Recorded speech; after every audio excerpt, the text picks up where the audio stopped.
A very good morning to all of you students. My name is C. Devas Gupta and today we will be discussing about the topic of derivatives.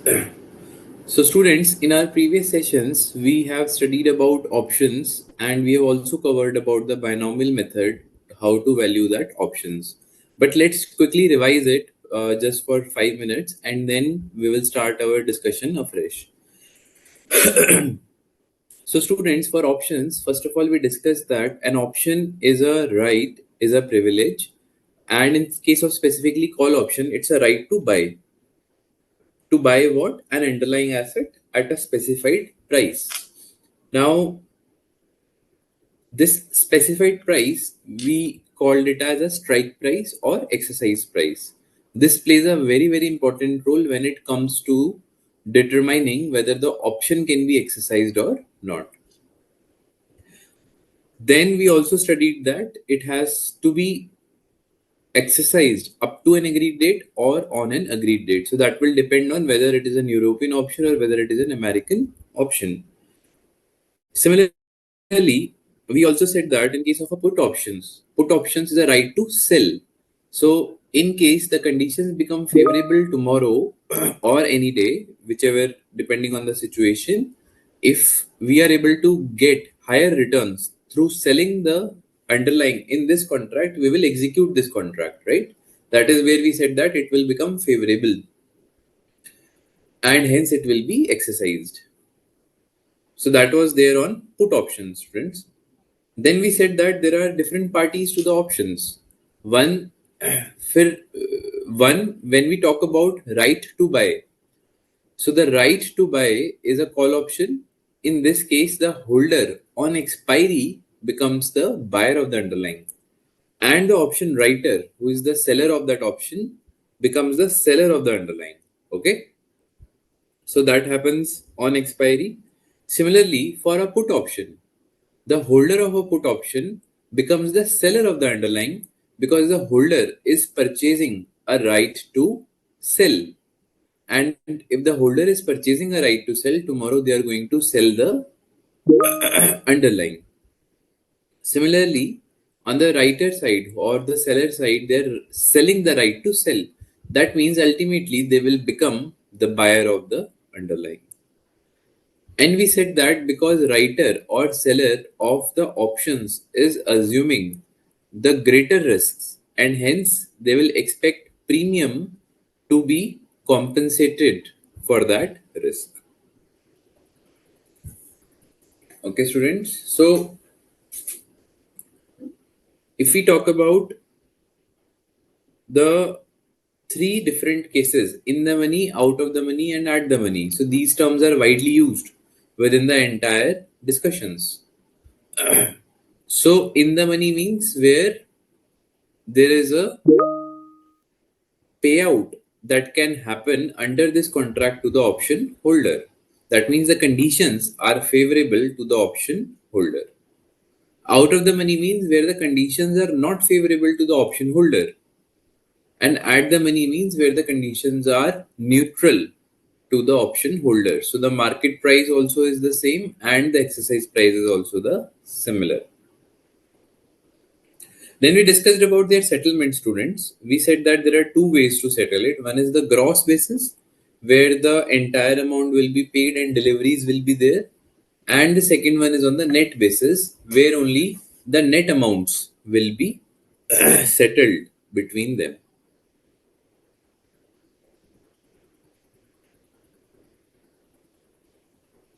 Then we discussed about these crucial payoff charts, wherein we said that there is a limitation to the loss of the holder. It can be maximum to the amount of the premium being paid. It can never exceed that, but there is no limit to the earnings of the holder, right? So as the price increases, the call option holder will gain disproportionately and it will be increasing as the price increases. At the same time, we said that in case of a call writer, the earnings are limited and losses are unlimited. So the earnings are limited to the premium that they have received and losses will keep on increasing as the price increases in case of a call option seller. Then for put option holder, again the losses are limited to the extent of premium that is being paid, but earnings will increase as the prices comes down. The more prices comes down, that means the better this option will be able to yield you in terms of the returns. Now put option, students, in case of a seller, we said that even here the earnings are limited but losses can go up as the prices moves down.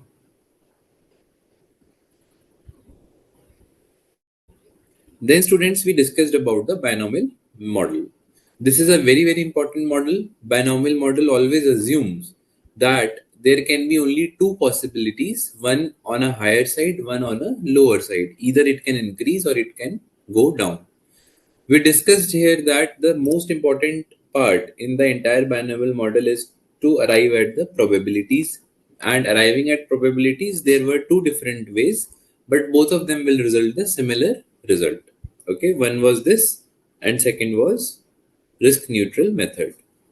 Right, so both of them will give you the similar result. One is derived from the other. So risk neutral method is widely used in terms of calculating the probability and hence to arrive at the value of the option. And we said that for each and every node, the value has to be determined and the previous node is dependent on the next node's value. Okay. Then we did whole lot of questions. Now let's come to the today's discussion. So let's start with question number 10, students. Any queries, students, please do let me know. So we have covered, I would say, 50% of the part of options. Now in today's session, it would be almost completed. Okay. So question number 10. The current market price of an equity share of Penchant Limited is 420. Within a period of 3 months, the maximum and minimum price of it is expected to be rupees 500 and 400 respectively. If the risk-free rate of interest be 8% per annum, what should be the value of a 3 months call option under risk neutral method at the strike rate of 450? They have given us a strike rate of 450. And they're also telling us that e raised to the power 0.02 is this much. So let's try to put all the facts that are given to us. Solution.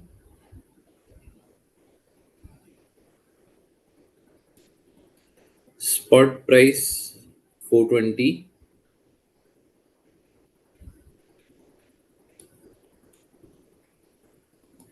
Maximum price 500.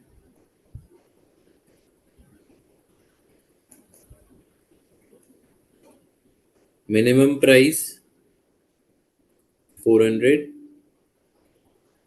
Correct? Strike price 450.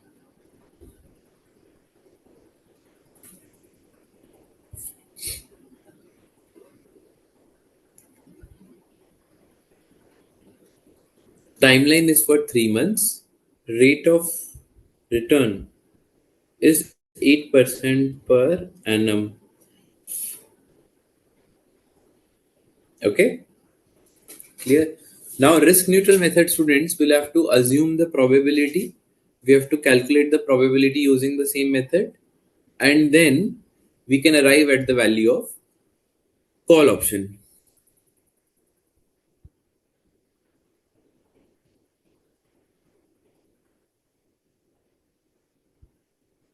Probability of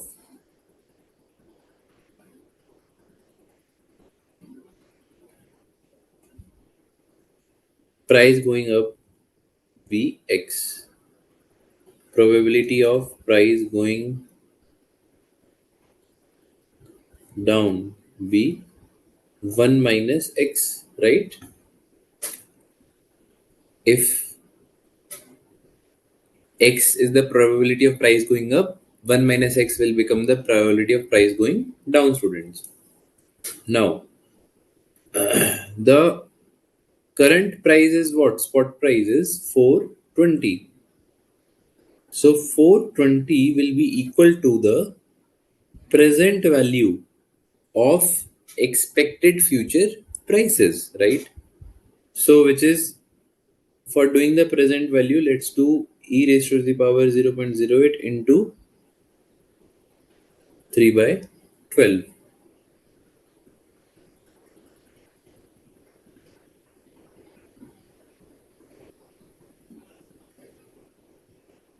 500 into x percentage, right? Which is the probability of the prices going up, plus what's the next number? Minimum is 400, 1 minus x percentage. Okay, so 500 into x percentage plus 400 into 1 minus x. 1 minus x is the probability of prices going down. So this becomes 420 into e raised to the power 0.02, correct? And this becomes 500x plus 400 minus 400x.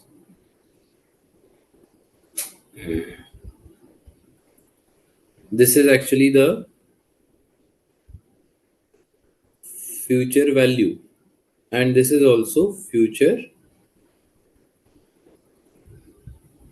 value. Okay, so this becomes 420 into 1.0202, which is given in the question itself, that e raised to the power 0.02 is equal to 1.0202. So this will be equal to 100x plus 400, right? We solve for x here.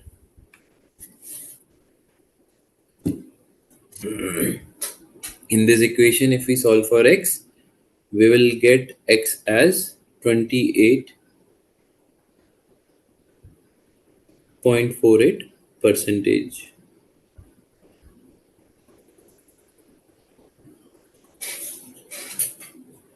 So the 28.48 percentage is the probability of price going up to 500 from the current pricing of 420.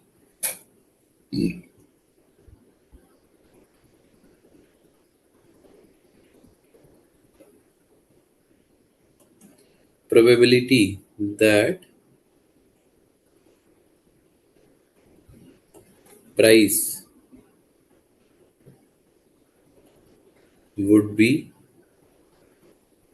500 is 28.48 percentage.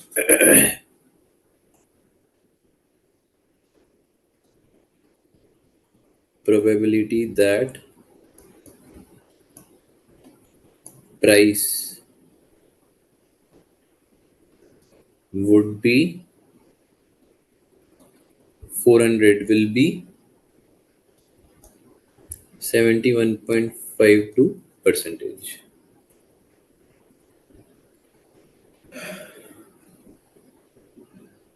Yes, Saminasan.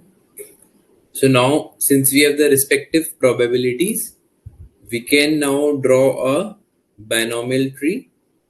Binomial, as per the binomial method, calculate the option amount at the different nodes and then take a present value as on today. So here is where we are standing.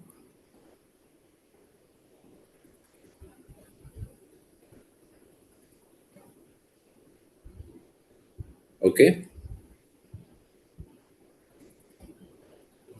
A, B, and C. So A is 420, B is 500 and C is 400, right? The probability is 28.48 percentage and 71.52 percentage here. The price is going up and the price is going down. What's the strike price, students? The strike price is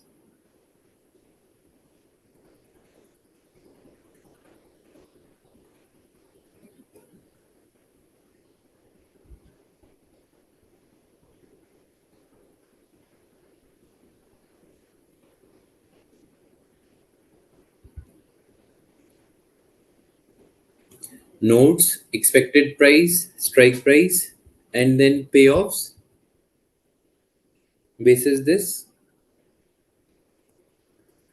then probability, and then finally probability into weights.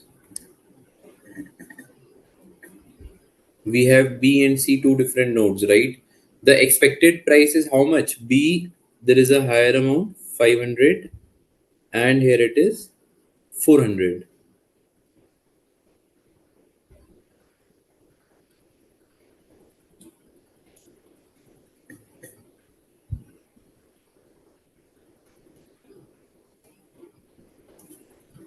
Then, students, come on, tell me what's the strike price?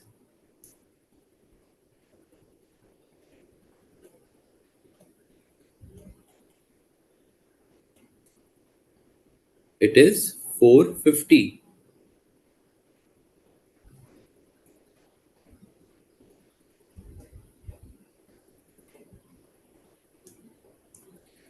Now I want all of you to answer what will be the payoffs here.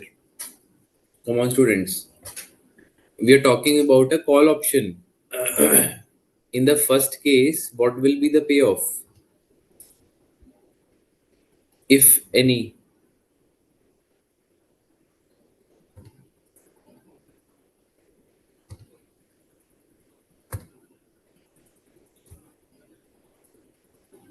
If 500 is the expected price, strike price is 450, we are talking about a call option. Will there be, is this in the money and what is the payoff? Yeah, it will be in the money. Yes. And the payoff will be 50. 50 rupees. Yes, very good. And similarly, for C node, the expected price is 400, strike price is 450.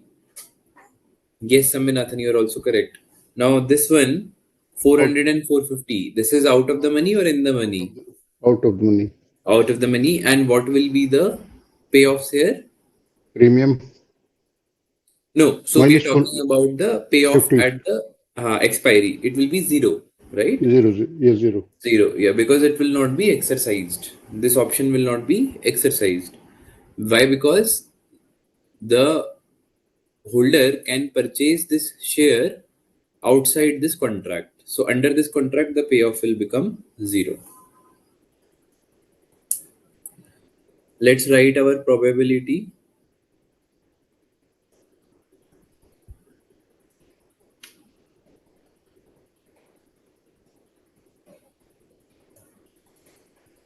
%28.48 percentage,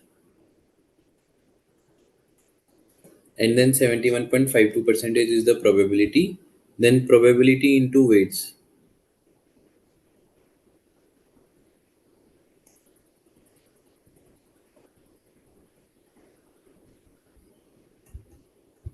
Becomes 14.24, and this becomes nil, and hence the overall number becomes 14.24. Yes. Now this is the weighted average amount after 3 months. We'll have to arrive at the value at node A, right? Which is the value as on today.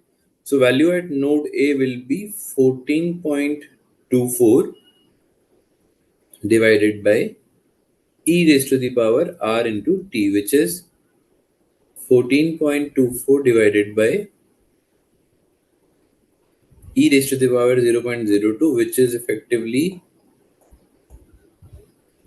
1.0202 students. So the value of call option becomes 13.96.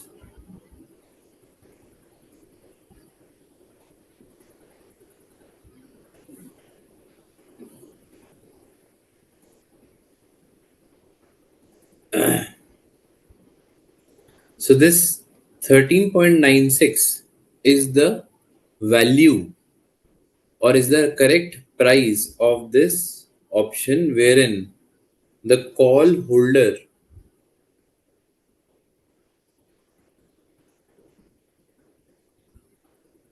can pay a maximum up to 13.96 and call writer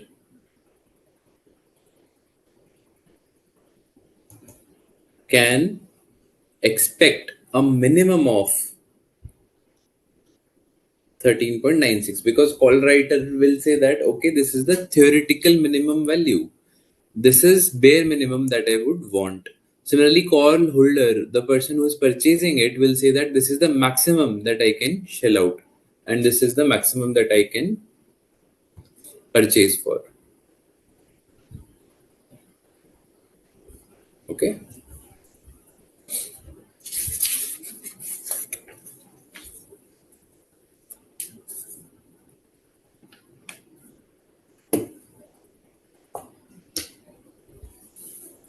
Any questions or any doubts, students, that you need to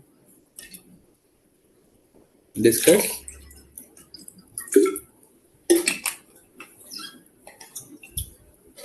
No, it's okay. Okay.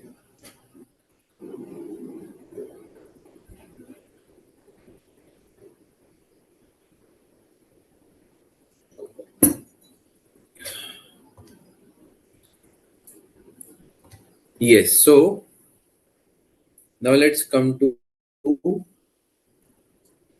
the next part. So students, now please focus your all the attention because this is going to be a very critical thing. So this is going to be the basis for entire today's discussion. Okay. So this next thing that we are discussing now.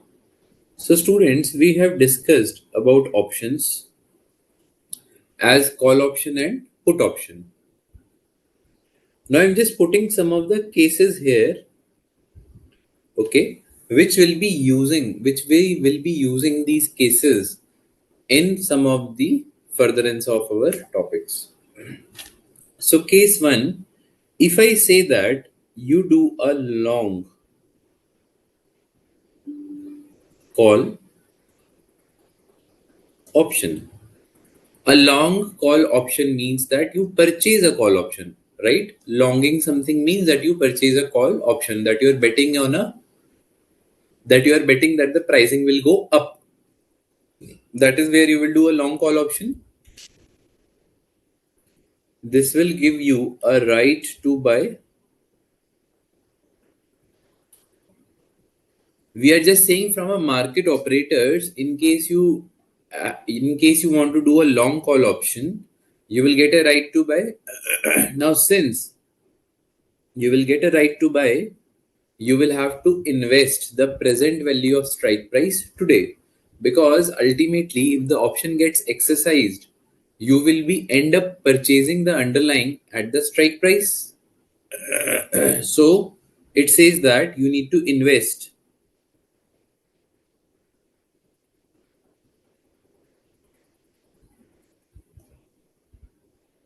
present value of strike price.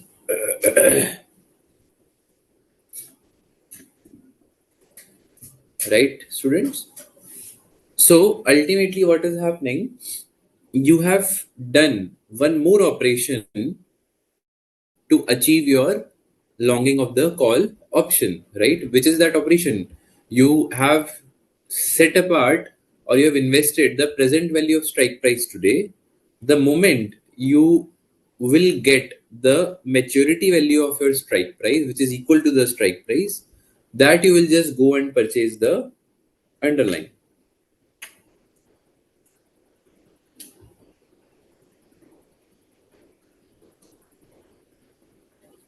Okay.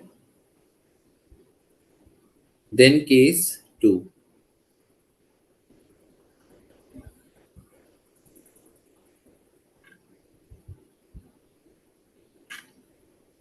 short call option. That means you are selling the right to buy.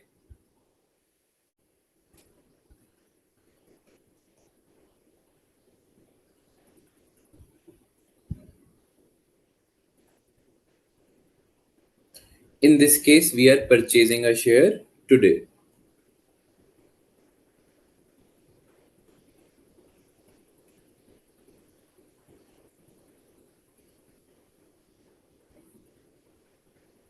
right? Because in case of a short call option, you have a right to buy. Sorry, you have sold a right to buy. So tomorrow, if that right to buy gets exercised, you will have to sell the share to that person. For selling that share to that person, you need to purchase the share today, right? So that's what you will do. So that resultantly, if the call option is getting exercised, the other person is exercising their right to buy, then you can just sell them that particular share. So for that, you need to purchase that share today.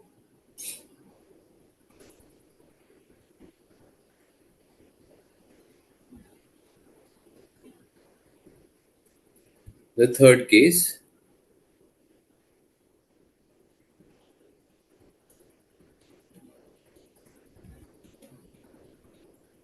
long put option. That means you are purchasing a right to sell.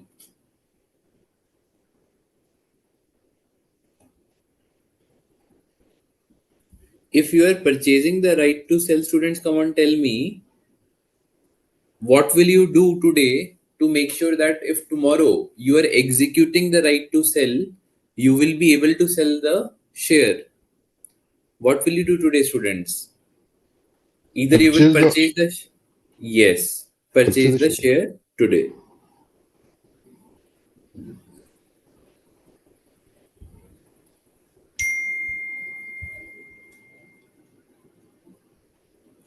Clear? So that means that you will have to purchase the share today so that you are able to sell it once the right to sell is executed, since you have done a long put option.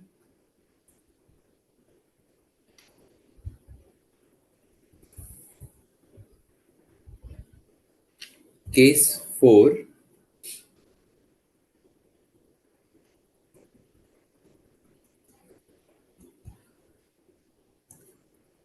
where we are doing short of put option.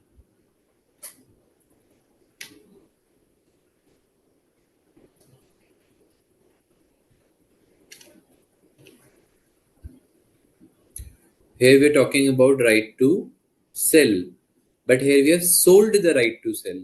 If we have sold the right to sell, that means we will have to purchase if the right to sell is getting executed. Correct? That means for purchasing, we will have to invest the present value of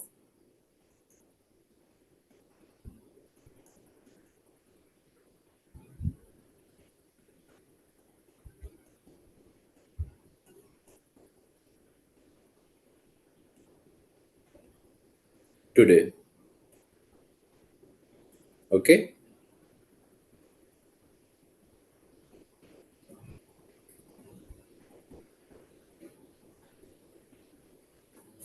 Clear?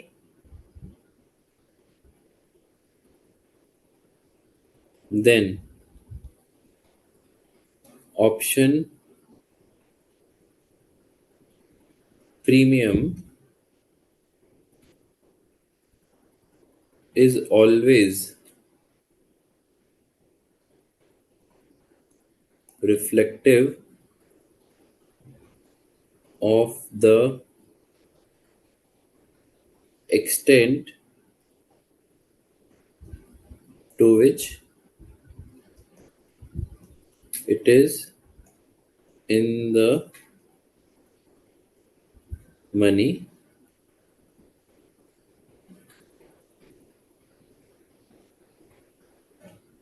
adjusted for time value of money. So student, this is very crucial. In this, we are saying that option premium is always reflective of the extent to which it is in the money. That means um, if the option is out of the money, the option price will be zero. If option is at the money, still the option pricing will be zero. But if option is in the money, so the option premium will always be moving in relation to how much it is in the money. If the option is in the money at the rate of rupees 10, so the option premium will be near or around rupees 10. If the option premium, if it is in the money to around 15 or 20 rupees, then option premium will be around 15 or 20 rupees, right? Although some adjustments for the sake of time value of money will also be there. Just now we saw, right, that whatever is the expected payoffs will actually determine the option pricing, and the payoffs are dependent on how much it is in the money or out of the money. Question number 11, students. Let's come to the next question.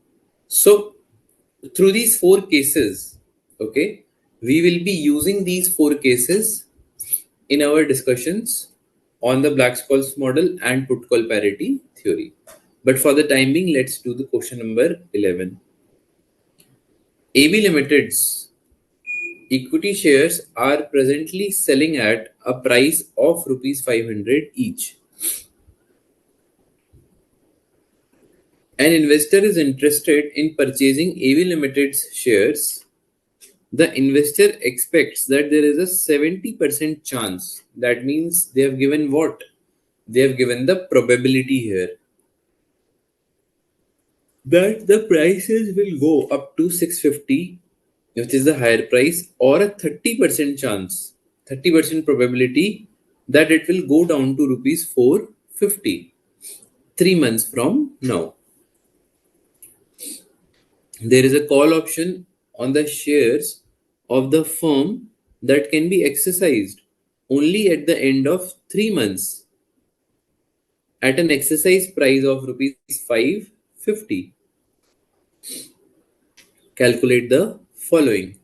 If the investor wants a perfect hedge, what combination of share and option should he select? Now, this is something new that has come to you, right? They are asking about the perfect hedge. Yes, they're talking about the European option because they are saying that it will be exercised at the end of the 3 months. Now, for perfect hedge, students, just like in forwards and futures, we discussed that how many forwards or futures needs to be purchased or sold in order to hedge your one maybe equity share, right? What is the ratio between your spot market and the forwards and futures market? Similarly, hedge ratio or the perfect hedge will be achieved in the options case as well when we come to know that how many options to be traded against one share, right? So that is also one of the examples of hedge.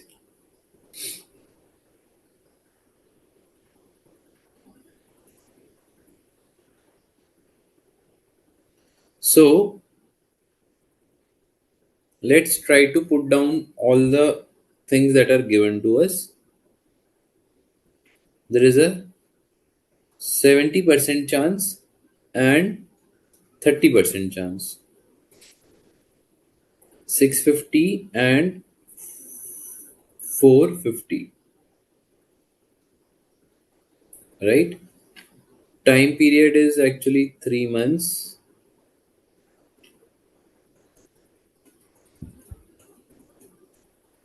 strike price is 550.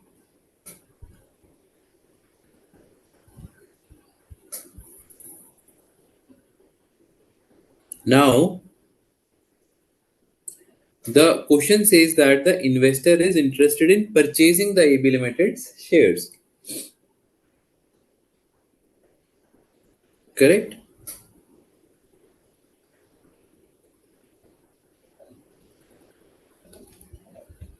Purchasing the equity shares.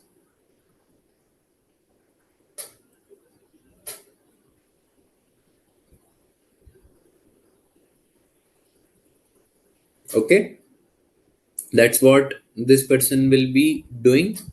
Now, to achieve a perfect hedge, now let's start with the main solution.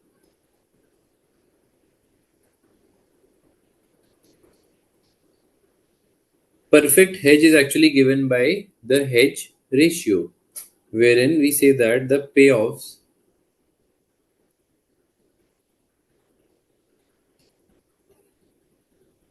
if price goes up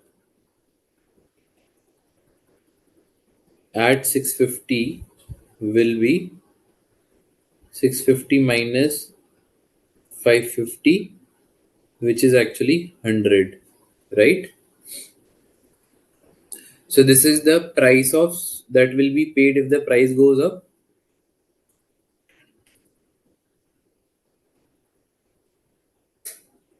And similarly, we have to calculate that what is the payoff if the prices goes down.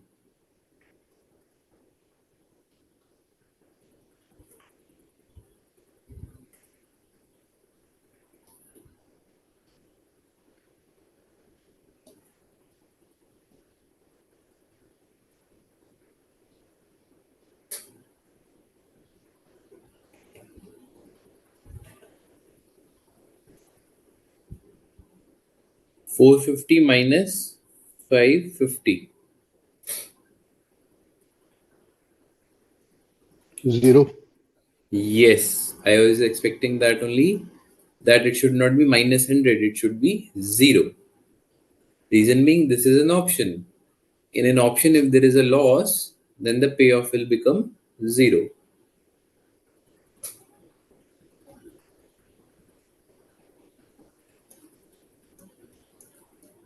Hence, the hedge ratio 100 minus 0 divided by 650 minus 450, which is actually 100 divided by 200. So, did you understand? So, this is the hedge ratio is actually the, I'll tell you the exact formula. It is 0.50.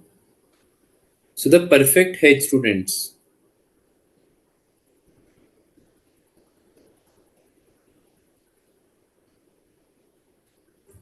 is actually given by payoffs at higher price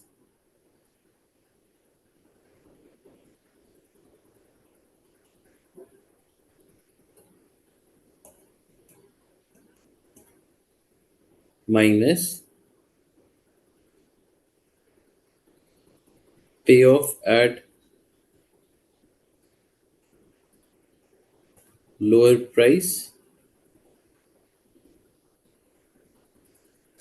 divided by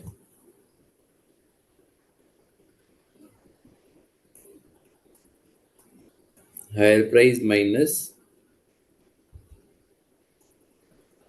lower price. Okay, this is the formula which is used to calculate the perfect hedge.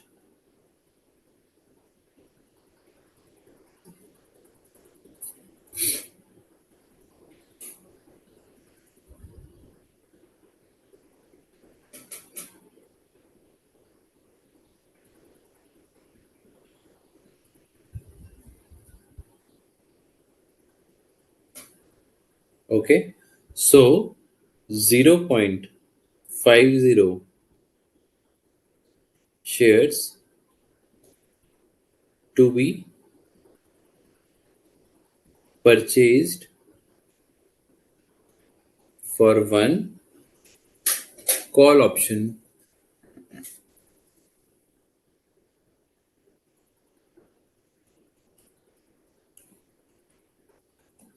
to be written. Okay, so that means the ratio within which this is agreed is basis the formula payoff at higher price minus payoff at lower price divided by the higher price minus lower price. So that will give us that for every 1 rupee movement in the spot price, how is the movement happening in the payoffs, right? Which is actually the major determinant of the option premium, right? Now this is done. So 0.5 is the right answer. Then explain how the investor will be able to maintain identical position regardless of the share price.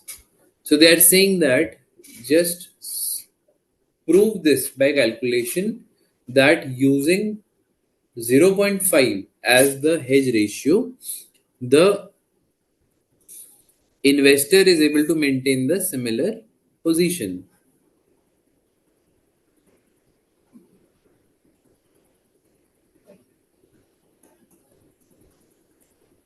So let's take different case scenarios wherein we say that if the prices is actually 650, then what will happen? If the prices is actually 450, then what will happen? So A part,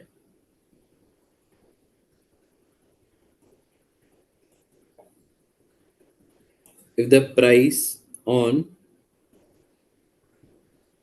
expiry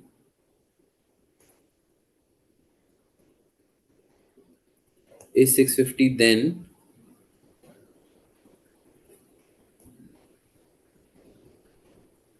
sale proceeds will be what? 0.50 into 650 is the price, right?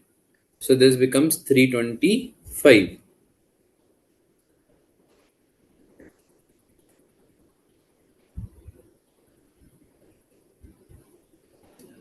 minus. Now since we have written a call option, because why we have written a call option? Because we have purchased a share. If we are purchasing a share, as I said in case number 2, I think, right? If you purchase a share today, that means you will have to do a short of call option, right? So here also we have purchased the share, and hence while selling now at 650 we have a 325 rupees cash inflow, and from this we will be reducing the loss on call option because we have sold this call option earlier and now the prices are higher. We will incur a loss. 650 is the expected price, 550 is the strike price, that means 100 rupees we will incur a loss.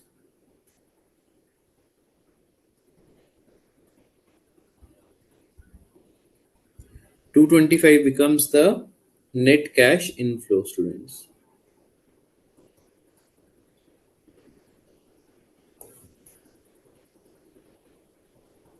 So this becomes the net cash inflow.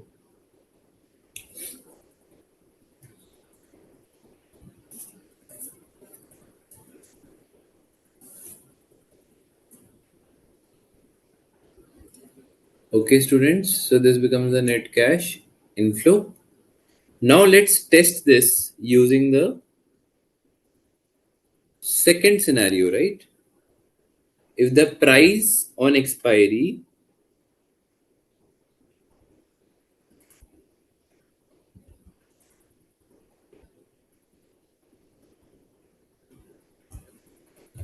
if the price on expiry is 450, then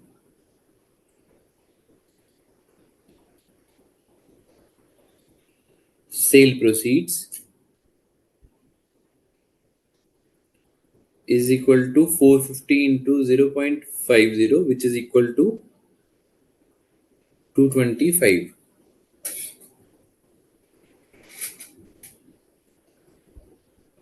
minus loss on call option, which is actually nil, right? In this case, because 550 is the strike price, 450 is the expected price is lower than the strike price, and hence there will not be any payout on the call option.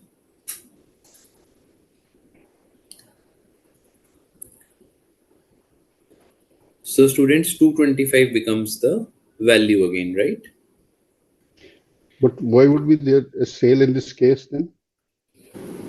No, in 450. this case also there will be a sale, right? Because you have purchased a share. Now what will you do? As per the case 2, you have purchased a share today, you have done a short call option. Since you have purchased the share, now you will square up your positions both in your FNO market as well as in your spot market.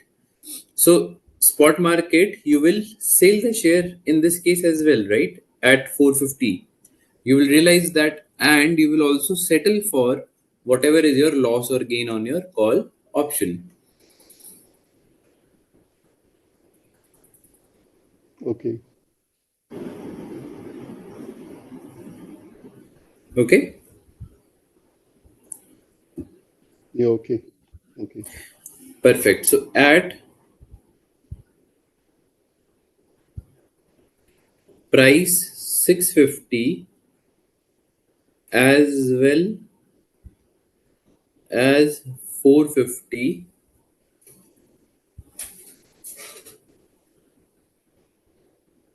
the net cash inflow on expiry remains same. Hence, this is a complete hedge. Correct? So that was the overall intent, right? That what is the perfect hedge? Perfect hedge means that in whichever pricing it turns out to be, your cash flows remain fixed. That is what is really meant by the perfect hedge, students. So second part is done. Then third part. If the risk-free rate of return is 5% for 3 months period, what is the value of the option at the beginning of the period? They are asking us to calculate the value of the option now at the beginning of the period.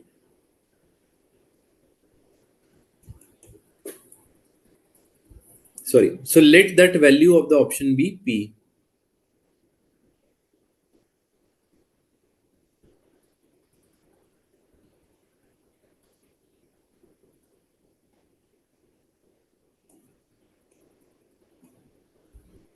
Okay. So 500 into 0.50 minus 1 into P is equal to. So in this case, what we are doing, we are just equating the today's cash flow to the hedged cash flow of what we are going to get after 3 months, students. So 500 into zero point 0.5 is what? Because zero point 0.5 share is what we are going to purchase, right? At the rate of 500. And P is the premium that we are going to realize. So minus P, that is our inflow. So this is our outflow. This is our inflow. And we just now saw 225 is going to be our inflow in all the cases, right? So this is again our inflow after, but this is on expiry. Okay, so remember this, if this is on expiry, then we will have to divide it by 1 plus r to make the present value to today. So this becomes 250 minus p is equal to 225 divided by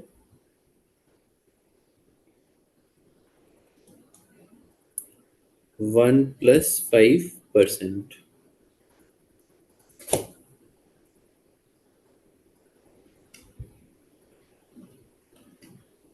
250 minus p is equal to 214.2857,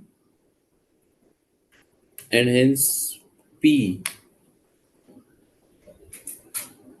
becomes 35.71.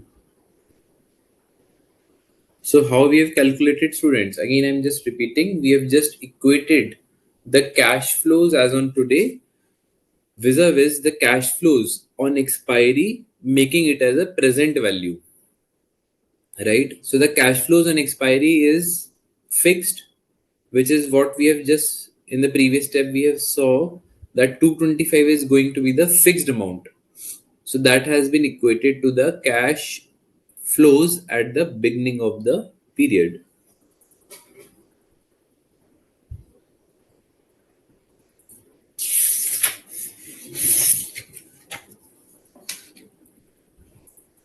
Okay. Then the last part, I think it is asking us to calculate what is the expected return of the option, students. What is the expected return of options? Now, if you see, the pricing is 35.71, right? Let's calculate what are the expected payoffs at the end. So now we are talking about the expected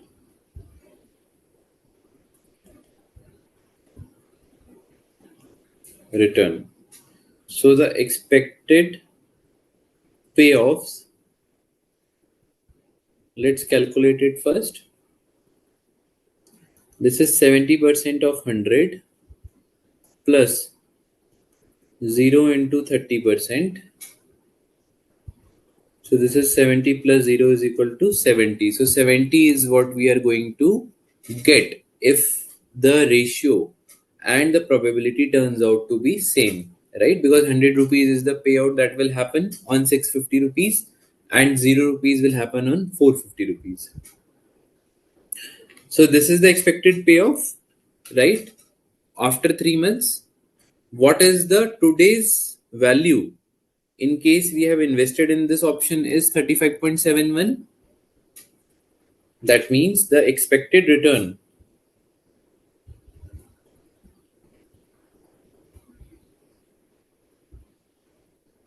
becomes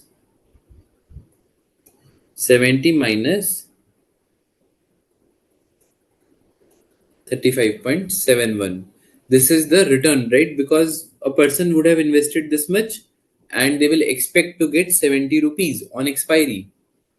So that means they are getting 34.29 as the expected return in absolute and expected return as a percentage.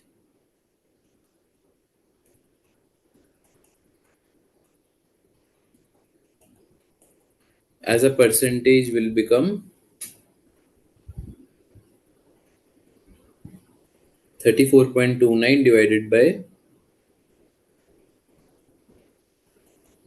35.71 into 100, which is equal to 96.02 percentage.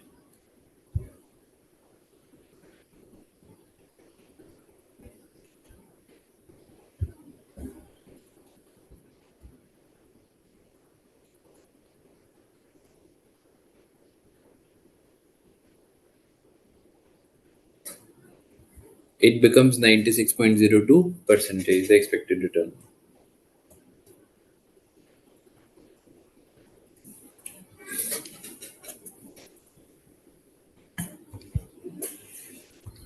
Let me check, is there any query?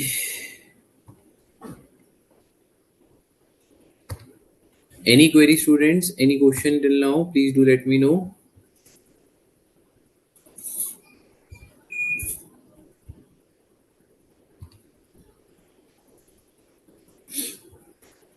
Clear till now?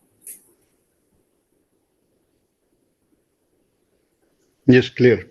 Question number 11. Okay. So I would suggest that you should, after understanding these concepts in the session and even doing the questions along with, please do have a proper revision so that the concepts are actually properly, basically the concepts are clear to all of you again. Okay. Let's move to question number 12, students. Okay, this is again a question on binomial model. After this, we will be moving to the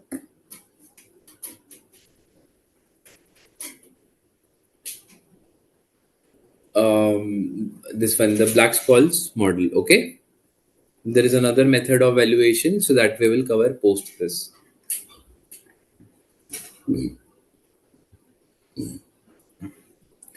A 2-year tree for a share of stock in ABC Limited is as follows. So 100 rupees is the starting, and it can go either to 108 or 95 in year 1. 2 years later, the 108 can move to 116.64 or 102.60, and 95 can move to 102.6 or 90.25. Right? There are two different possibilities. Consider a 2 years American call option, students. Okay, American call option means that the exercise can happen anytime on the stock of ABC Limited with a strike price of 98.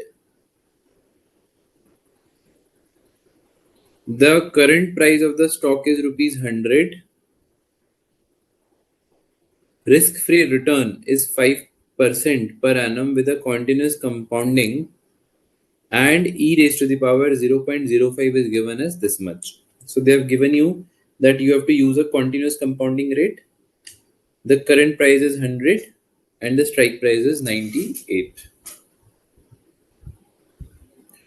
Assume two time periods of 1 year each using the binomial model. Calculate the probability of price moving up and down. And they're also asking us to calculate the expected payoffs at each node n1, n2, and n3, which you should round off at 2 decimal points. Clear? So this is a specific question on binomial model where they're asking us to calculate the probability as well as the payoffs at each nodes.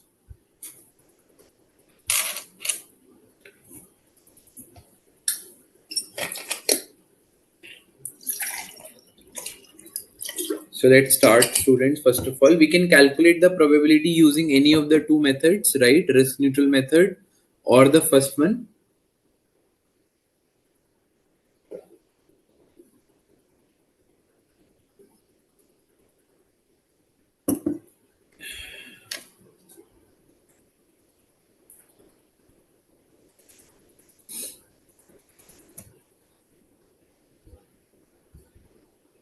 Will the probabilities be same in both the methods? Yes, the result will always be same. Okay. Yes, this is an American option, but so Saminathan, you're asking if it's an American option, still the binomial model method holds true in this particular case as well. Okay.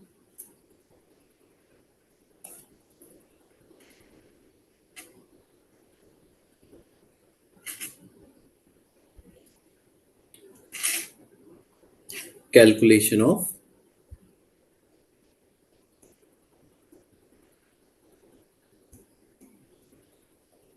probability. Probability of prices going up is actually R minus D divided by U minus D, right? So R in this case will be the present value factor, right? E raised to the power 0.05 minus what is the price at which it will go down? 95 divided by the current price of 100, right? And this divided by the proportion of the prices going up. 108 is the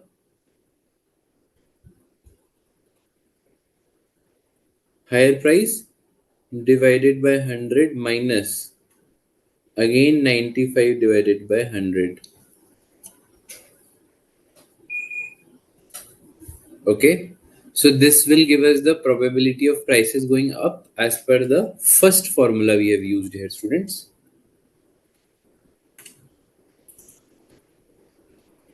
The probability of prices going up will be now e raised to the power 0.05 is given here 1.05127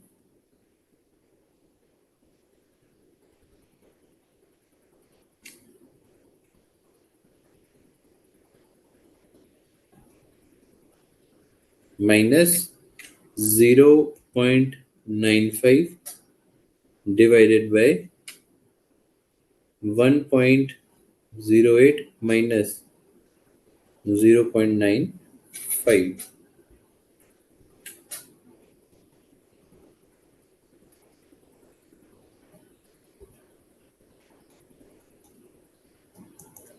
77.9%,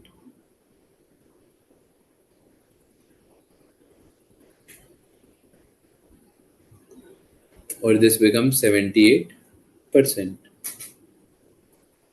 Correct. So the probability of prices going down is equal to 1 minus 78%, which is effectively 22%.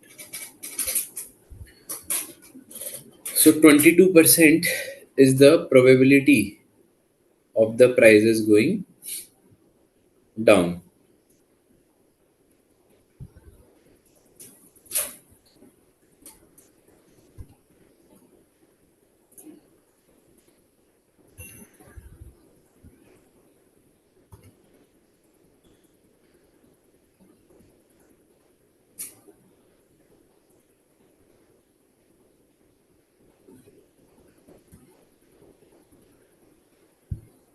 Yeah.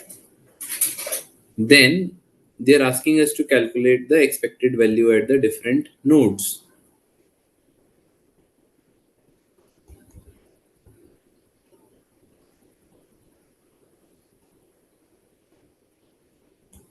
Calculation of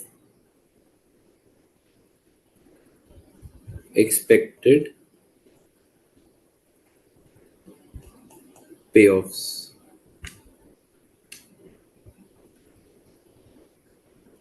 At N2, okay, at N2, it will be an outcome of 116.64 and 102.60, right? These two values. Clear? Because these are the two subsequent nodes from N2.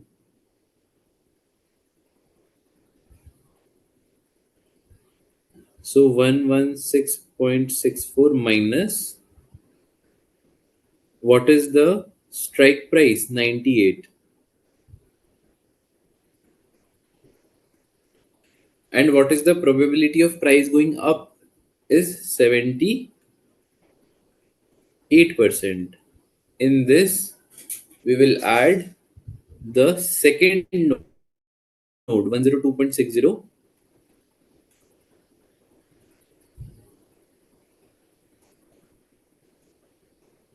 minus 98 into 22%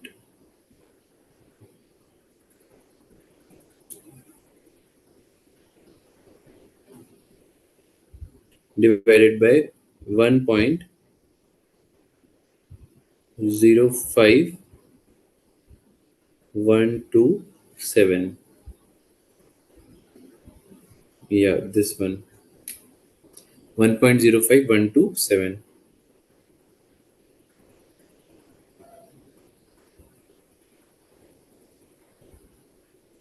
Okay.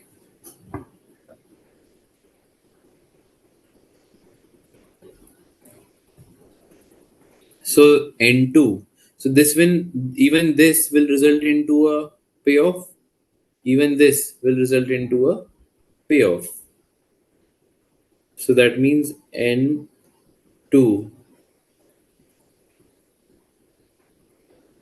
actually becomes 14.79.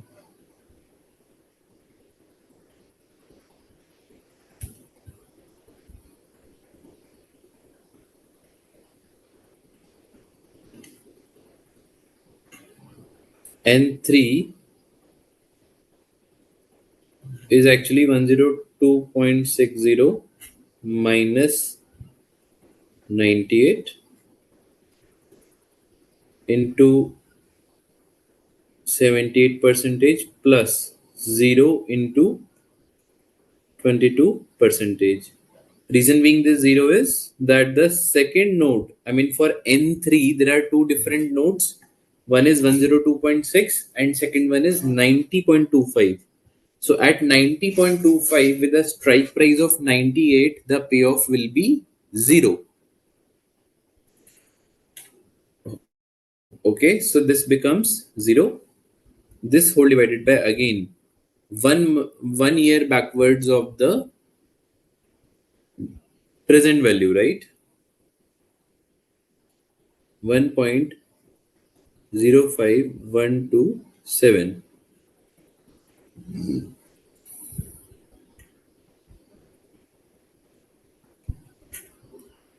So N3 becomes 3.41.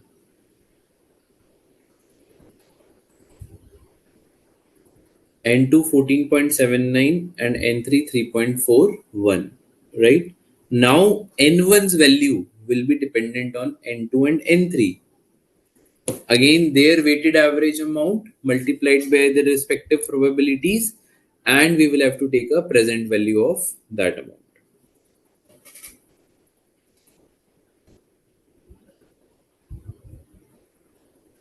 So N1 is equal to 14.79 into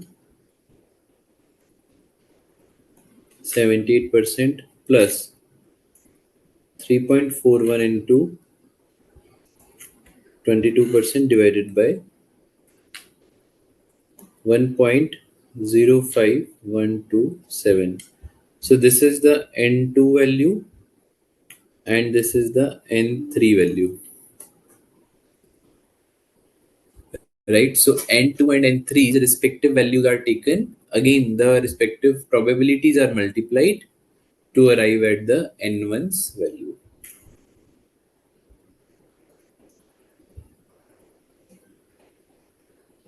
N1 becomes 11.69.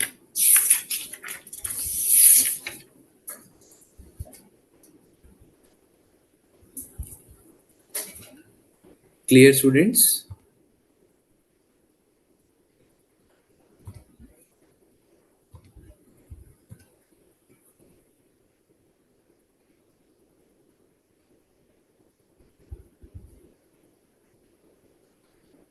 So binomial model per se is very simple in terms of its application, right? It's just a very simple methodology wherein you need to first see that whether respective probabilities are there or not. If they are there, then the next step is just to calculate those probabilities and the payoffs at each node, starting from farthest to the nearest point. Okay, starting from, let's say if the question is for 2 years, so after 2 years what will be the payoff? Take a present value, come to the nearest point, accordingly then calculate the present value. So it can help you to calculate even the option premium, students, is what we have discussed till now. Okay, now let's come to Black-Scholes model, BSM for option pricing model.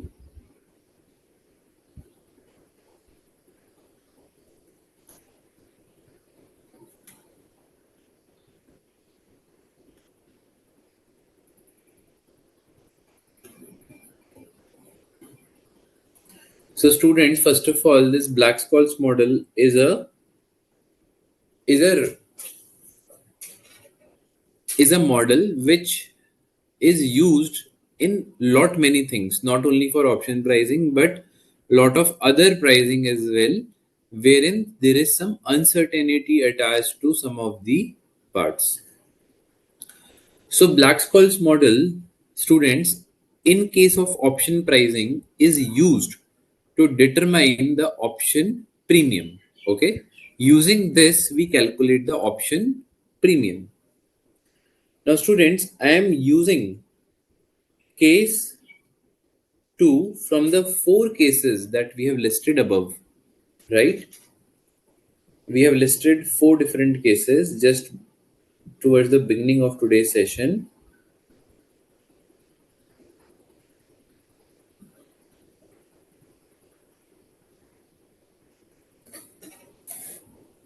Question number 10, then we did 11. Yeah, this one.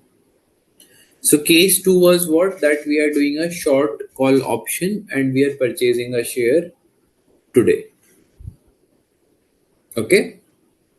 Using this case,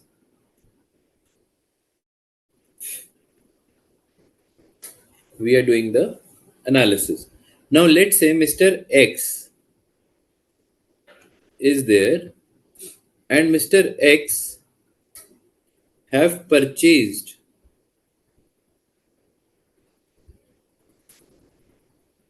shares, and this is A here,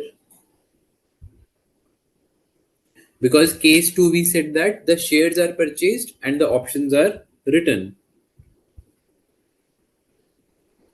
And in B part of the transaction, what does Mr. X have done? Mr. X have sold the right to buy, selling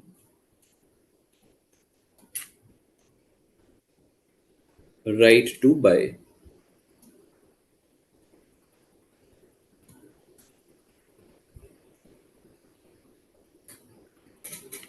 That means we are saying that the call option will be written. Right call option.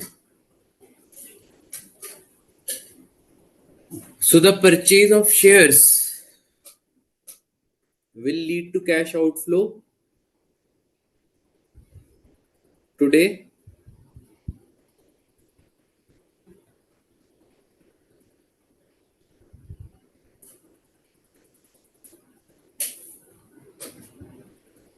Right?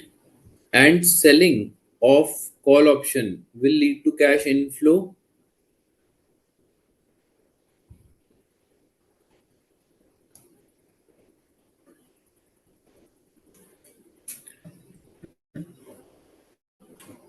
So this cash inflow will be on expiry in the form of present value of strike price, right? So today's present value of strike price, which will become the maturity value on expiry, will become the cash inflow. Why? Because the right of call option has happened. Call option has been written. That means tomorrow if the option gets exercised, I have to purchase the share. If I have to purchase the share, sorry, I have to sell the share because I'm writing a call option. So I have to sell the share. While selling the share, I will receive the strike price equivalent cash inflow. So cash inflow will be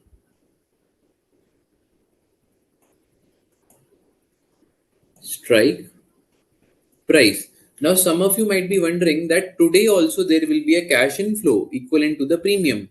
I am also saying yes, today also there will be a cash inflow equivalent to the premium, but that is what we are going to calculate using this case, right?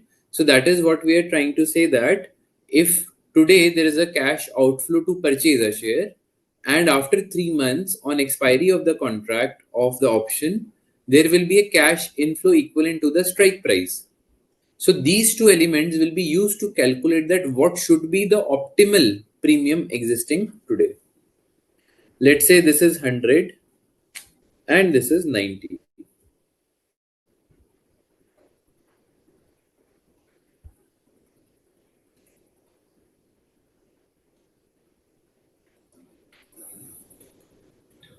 This is a very layman thing that I have done here, wherein we said that, let's say 100 is the cash outflow I'm doing today, 90 is going to be my cash inflow, so 10 is what I can expect as a premium, right? This is the extent to which the option is in the money, correct? But the calculation is not that straightforward. It's the basis, but it is not the same thing. So what we said that A minus B is actually becoming your premium. So A and B is what? A and B is what we have defined above here. A is the situation we are purchasing the share, the cash outflow is happening. B is the situation we are selling selling the call options, and later on there will be a cash inflow equivalent to the strike price. So this A minus B is resulting into the premium. Now A is effectively cash outflow happening today,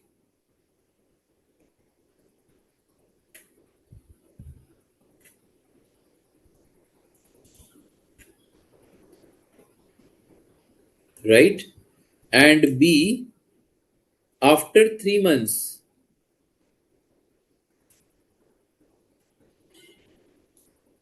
cash inflow will happen equal to the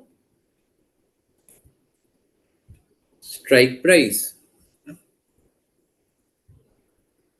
correct? So B is the value that is represented after 3 months, A is the value that is represented today. Clear, students? And hence, are these two values comparable? The answer is no. For comparing these two, we will have to take A minus present value of B, which acts as a premium. Correct? So instead of A minus B, I have just modified the formula to A minus present value of B. Correct? So the premium will be what? Premium will become A minus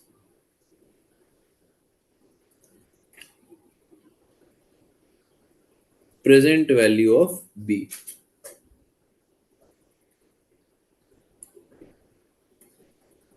So can I rewrite this as premium for call option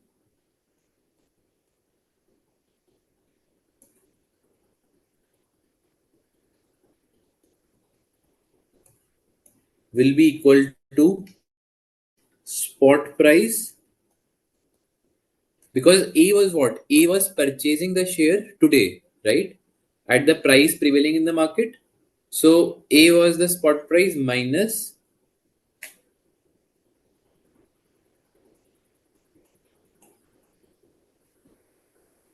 present value of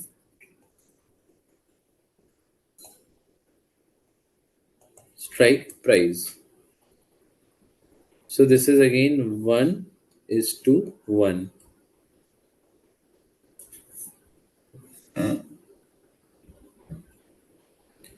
In this case, we are assuming that one share for one call option, but this assumption is wrong. So slowly, gradually, students, we are building the formula. Okay. So I hope all of you are there with me till now. Is this understood, or should I repeat till here?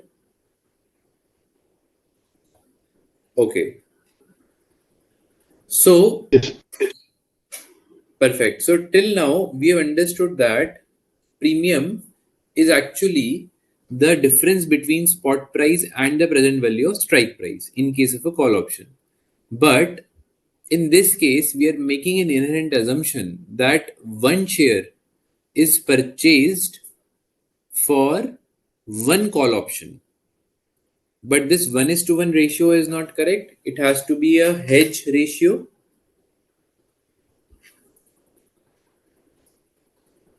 right? It has to be determined through hedge ratio. So hedge ratio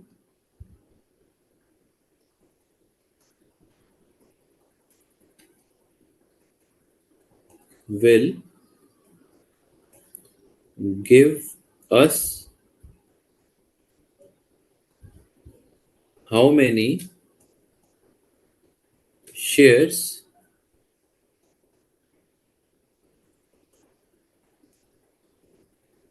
to be purchased so as to write one call option, right? So that's what the hedge ratio does. Hedge ratio will actually determine how many shares. So hedge ratio will actually determine how many shares to be purchased to write one call option. So it will establish the ratio between both of them.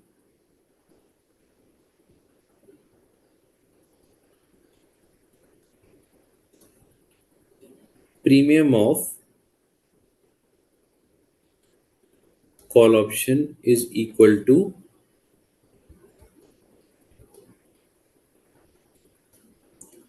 spot price into hedge ratio minus present value of strike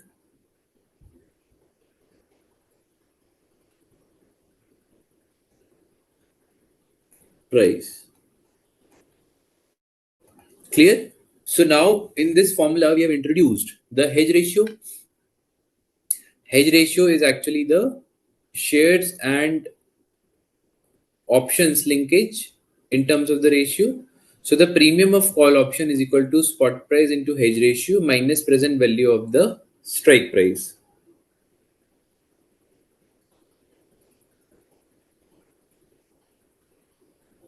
Clear? So hedge ratio will say, okay, let's say 0.5 shares. So instead of spot price at 1, we will take 0.5 shares. Okay. Now, the last modification in this is still our formula is wrong. Can anyone tell me what else will make this assumption watertight in all the scenarios?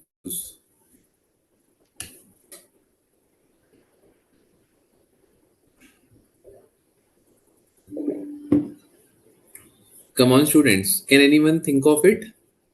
What is still one assumption that we need to correct that we have taken here, but it might not be the right thing?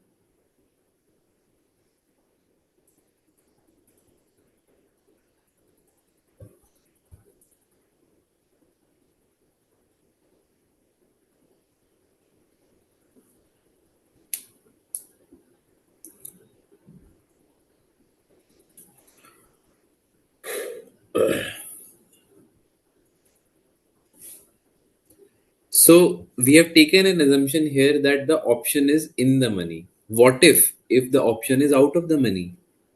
Or what if to what extent the option is in the money? So this thing is not coming out, right? So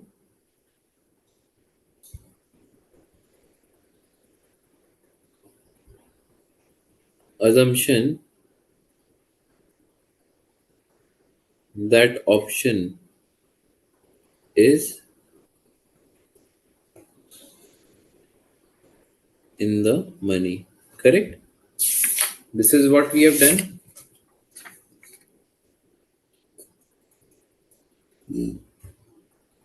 To avoid this conflict,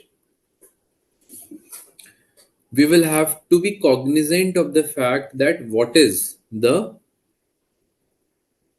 probability of being in the money.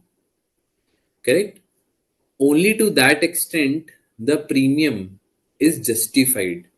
Because tomorrow, if let's say there is no probability of this option getting exercised, that means the option premium is always zero. So I'm just rewriting the above formula.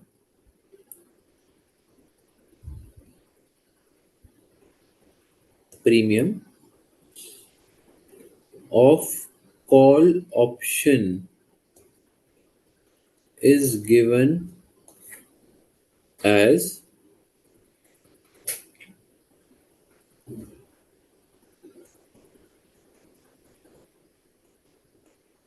spot price into hedge ratio. This is the similar one, right? So spot price into hedge ratio, this remains same, minus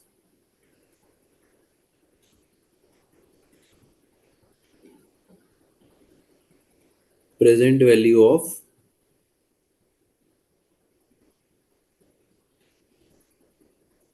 strike price.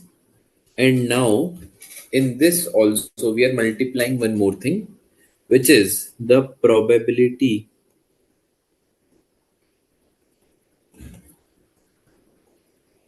that spot price on expiry is higher or lower. Come on, students. Should it be higher for the option to be exercisable? The spot price on expiry should be higher, right? Than strike price.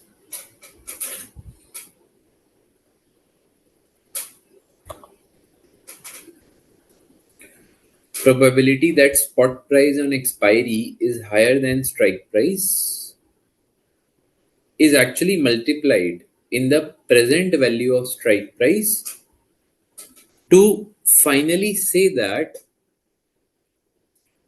we are okay that the difference between spot price and strike price is going to be your premium.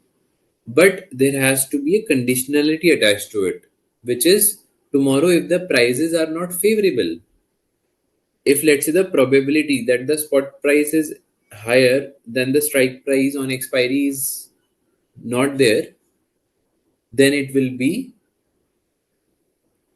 0, correct? Then the option will not become exercisable, right? The Yes. sorry, any question, students? But till now, yes, Samvinathan, you're right. This is what we have done in the previous question. Now, till now, you guys would be wondering that what is the Black-Scholes model about it, right? This is just a simple explanation. Now comes the Black-Scholes model intervention in this. Now, we have arrived till here. Now, for calculating hedge ratio and this probability, there are the formulas that are given in Black-Scholes model. So premium is equal to spot price multiplied by ND1 minus e raised to the power minus RT multiplied by ND2.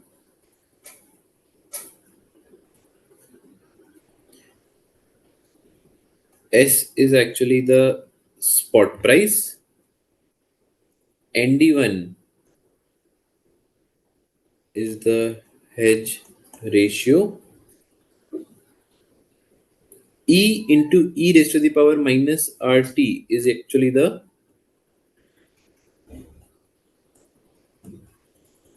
present value of strike price, and ND2 is the probability as what we have discussed above, students.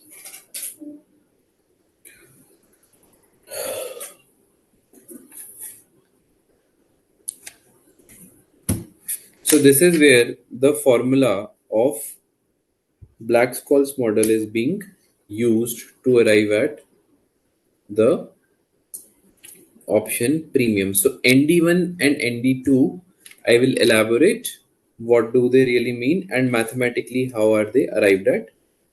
It's a very easy thing. It's not that difficult. So I will elaborate that. So students, let's break for 10 minutes and then let's again reconvene.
So we left at the discussion of Black-Scholes model, wherein we said that using this formula of ND1 and ND2, wherein we use the formula given under the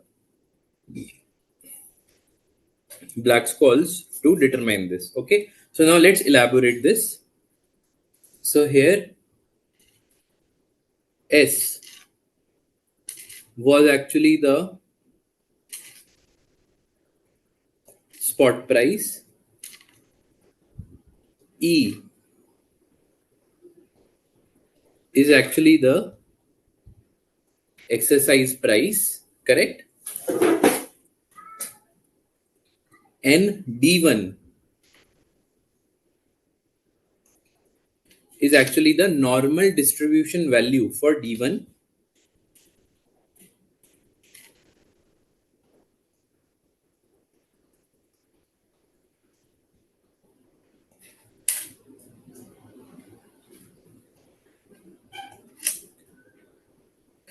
ND2 is equal to the normal distribution value for D2.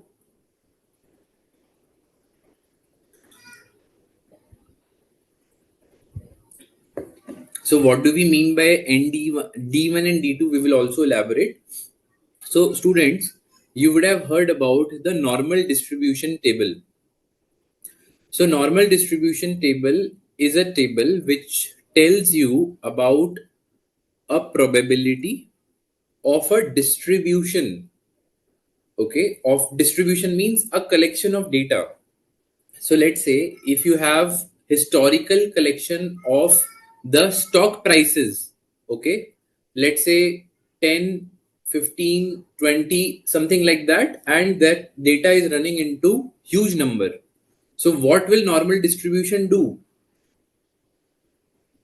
Normal distribution will set the mean as 0 and standard deviation as 1, and basis that it will tell you that what is the probability of achieving a particular price. Okay, so that is what normal distribution table does. So basis some inputs, it will give you some outputs. I will elaborate this further. Okay, then D1, how we calculate D1? So because to calculate the ND1 you need D1 as an input. So D1 is equal to natural log of S by E plus R plus volatility square divided by 2 into T.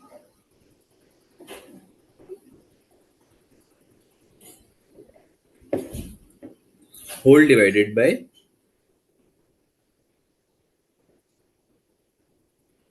V under root T. This is actually D1. D2 is equal to D1 minus V under root T.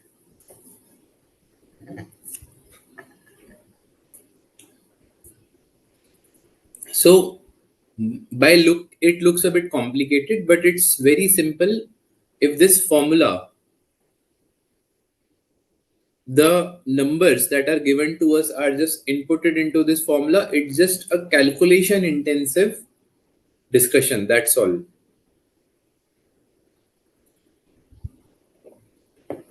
So here we said that premium is equal to S into ND1 minus E into E raised to the power minus RT into ND2. This is what we have discussed, students. Here we are saying S is the spot price, ND1 is the hedge ratio, but statistically this is a normal distribution value for D1. E is the strike price, E raised to the power minus RT is the present value factor that we are multiplying there, and ND2 is the probability for D2, which is the normal distribution table for D2. Correct? How do you calculate D1 and D2 is using this formula. In this, we use natural log of S by E. Now let's define all these things. R is risk free rate of return. T is time to expire, right? Which is the timeline. V is equal to volatility.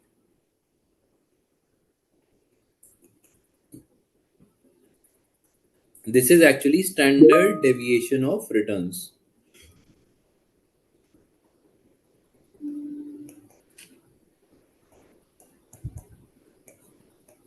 So students, how do you calculate standard deviation? Standard deviation is the deviation of individual observations when it is compared to the mean, right? Let's say we have 10 different prices of a equity share. All those 10 different prices equity share, we will take a mean. Mean means just a simple average. And for each of them, we will calculate their deviation from the mean. That is called as standard deviation.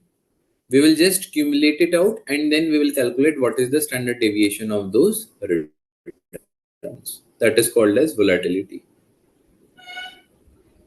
Okay.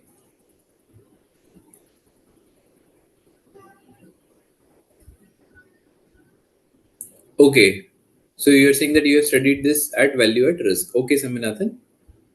Then we at volatility. S is equal to spot price.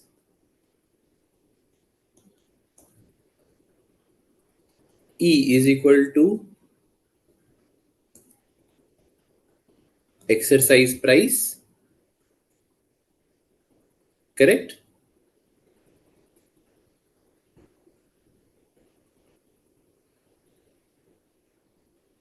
Natural log is equal to natural log. This is actually reverse of E function. So this exponential function, the reversal of this is basically the natural log, students.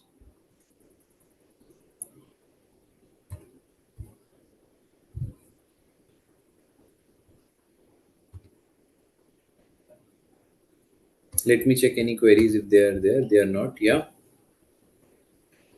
So here e raised to the power a is equal to b. Natural log of b is equal to a. So this is why the reversal is, right? So if e raised to the power a is equal to b, then natural log of b with the base of e is equal to a. This is what we're trying to explain, that both of them are inversely related. Okay. Now, just focus. So if D1 is equal to natural log of S by E, right? This is where we started, where S is higher and S is spot price and E is exercise price. Now, what will it mean? It means that if S increases, if the spot price increases, D1 will increase, right? If D1 increases, the premium will also increase, correct? It has a cascading effect in this formula if you check. So this will increase D1. The moment D1 increases, the ND1 will increase and hence the premium will increase, correct? So this actually says that, and this actually goes true with our understanding as well. In case of a call option, higher spot price will mean higher premium, correct?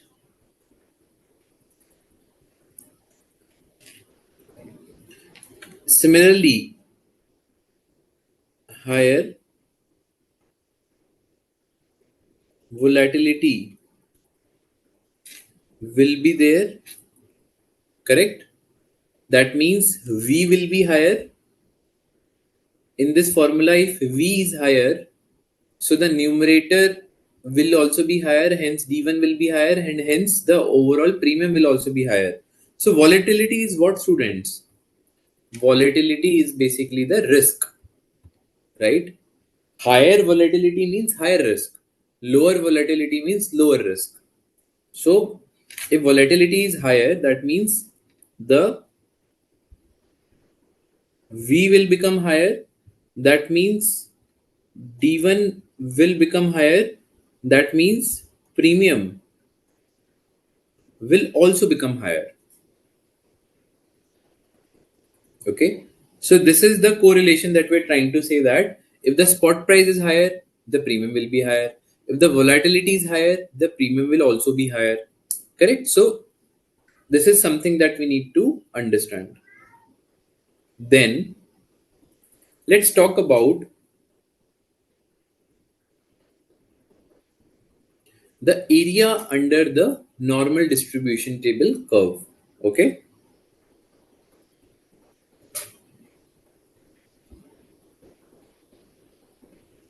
So this is how a normal distribution table looks like. Okay. The middle point is actually the mean of that data. Let's say we are talking about a table where their mean is 10 and standard deviation is actually 3. Okay. So any series of data, you need these two elements to convert into a standard normal distribution table. You need mean and you need standard deviation, right? So you need these two things, the mean and standard deviation. Now, if mean is 10, so what this standard normal distribution will do? It will first of all bifurcate the entire series from mean, half to the left of the mean and half to the right of the mean.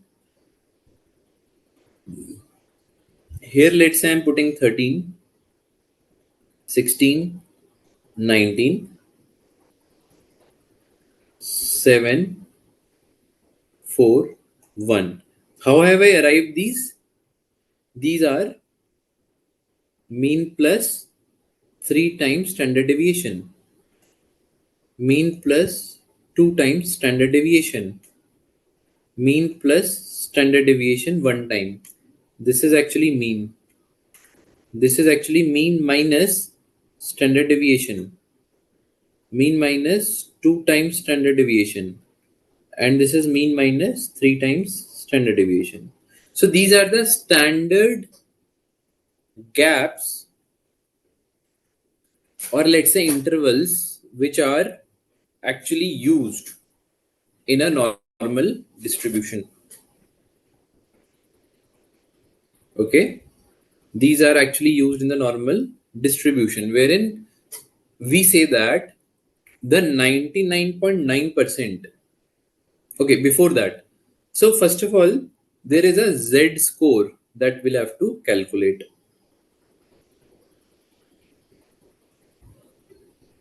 There is a concept of Z score. Just hear me out. You will be able to link it all once we finish this discussion. So Z score is calculated as that for which observation you have to calculate the normal distribution value. Let's say we have to calculate it for 18. Okay. So let's say these are the prices that were there. For that, the mean was 10 and standard deviation was 3. Now we have to, using this data, we have to calculate the probability. I'm just writing it over here. Probability that 18 will be the outcome. So we have to find out that what is the probability that 18 will be the outcome. 1/8. Okay, so this is actually given by, is equal to given by the area under the curve. Area under the curve up to 18th observation. Up to 18th observation. That means 18 will somewhere reside here. This is 18, right? So all the area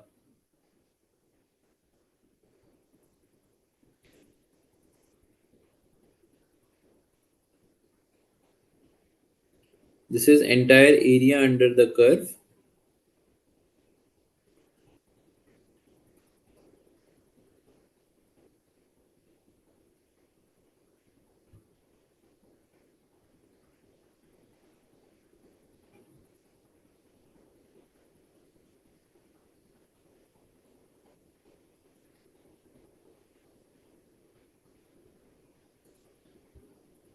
till here. So this is the area under the curve up to 18th till here, right?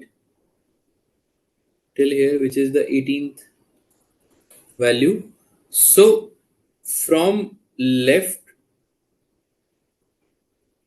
till here, whatever is the value coming out will become the probability.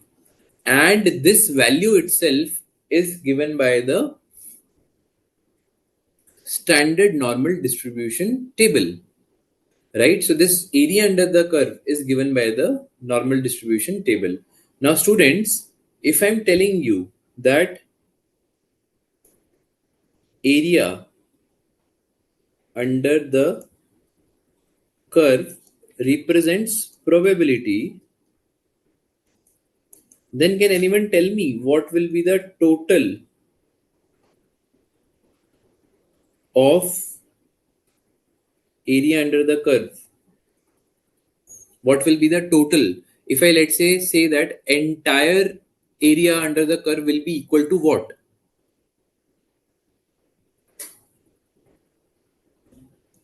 Come on students, think and tell. If I'm saying this is probability, then entire area under, 1. yes, very good, will be equal to 1. Because probability is always 1, correct? And Yes. hence the entire area under the curve will always be 1. Now coming back. Yes, very good, Saminathan. Coming back. So for Z score, I said that we'll have to calculate the Z score. Now this is a table, this is a distribution where mean is 10 and standard deviation is 3. And we are talking about the 18th as the observation. So Z score is given by 18 minus mean divided by standard deviation, which is A minus mean divided by standard deviation. So in this case, Z score is equal to 18 minus 10 divided by 3, which is equal to 2.66, which is the Z score. So this 2.66 becomes the equivalent value. So Z score of 2.66 becomes equivalent value of a table where mean is 0 and standard deviation is equal to 1. Okay, so 18 was the value where standard deviation was 3 and mean was equal to 10.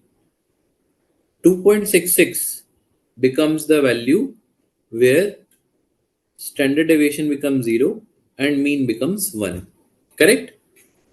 These are comparable. The answer is yes. These are comparable because what we have done from 18 we have reduced 10, which means the mean has become 0, and we have divided it by 3, that means standard deviation become as 1, right? So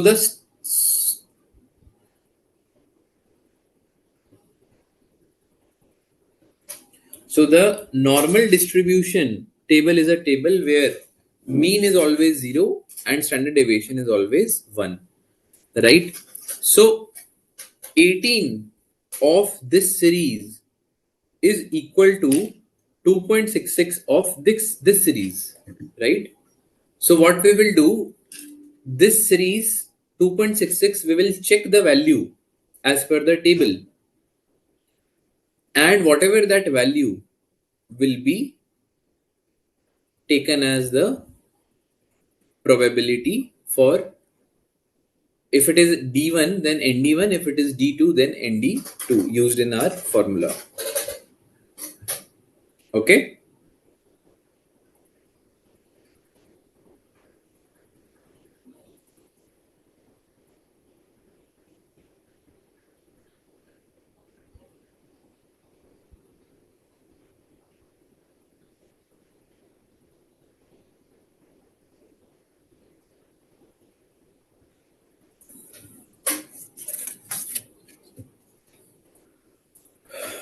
Then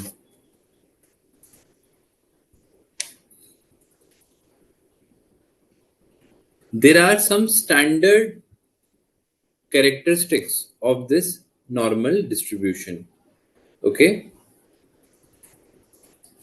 Always remember, students, the area for us that is relevant is always from left to right.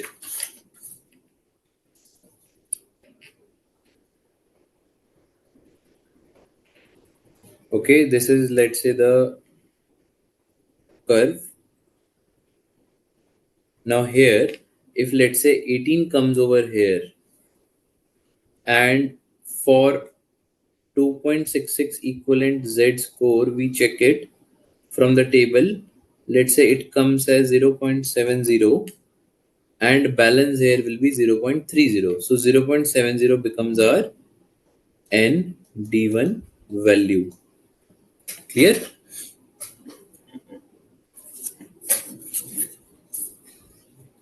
Then there is a concept of, students, one tail and two tail.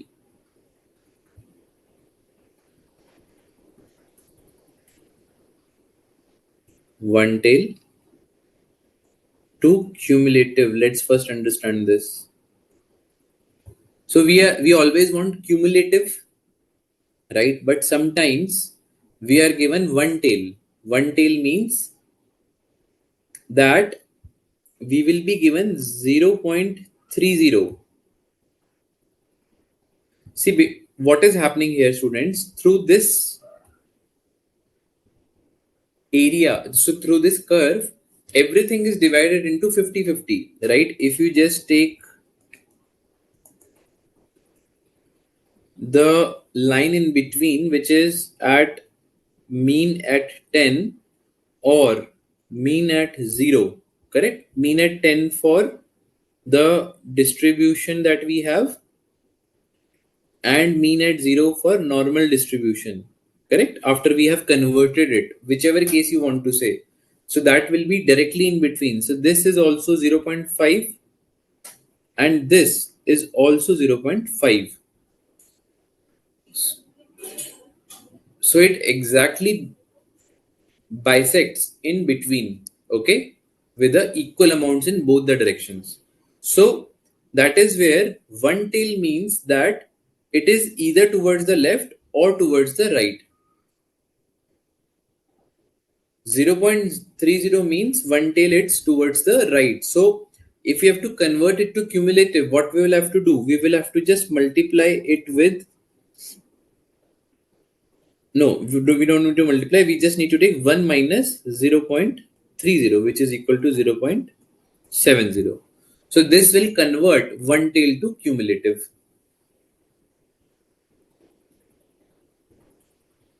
Okay. Then if there is two tail, sometimes the question will tell you two tail. So here whatever is the value that is given to us, that we will divide it by 2, correct? So for example, here they would have given 0.60 as 2 tail value.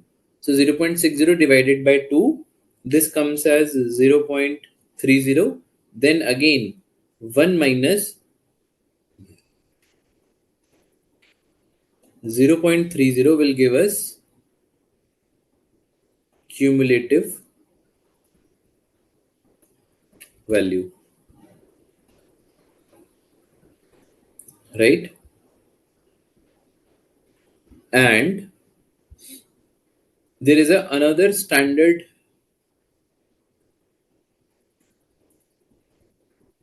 thing about the standard normal distribution table.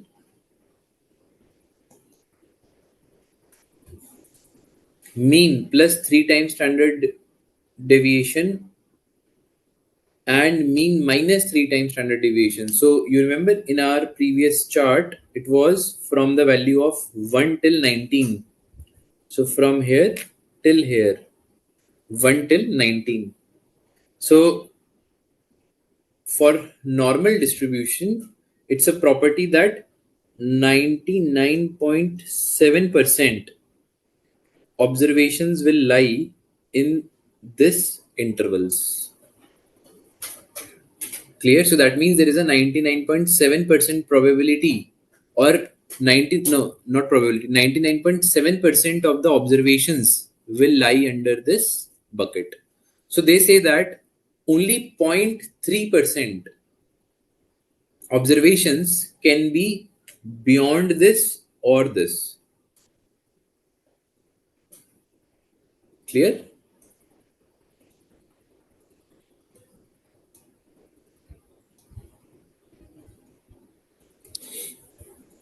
Question number 20, sorry, question number 13, students.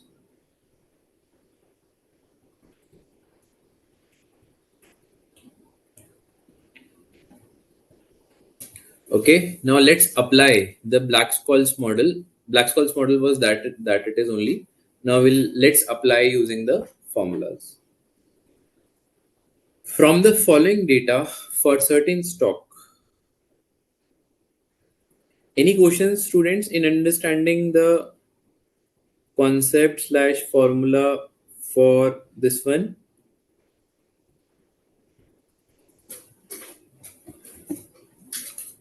Okay. From the following data for certain stock, find the value of a call option. Price of a stock now 80 rupees. Exercise price 75 rupees. Standard deviation of continuously compounded annual return 0.4.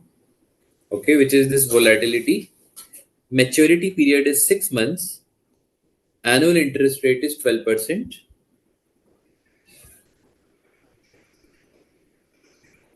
Now, they have given us number of SD from mean. See, they have given us already the Z scores. Number of SD from mean means what?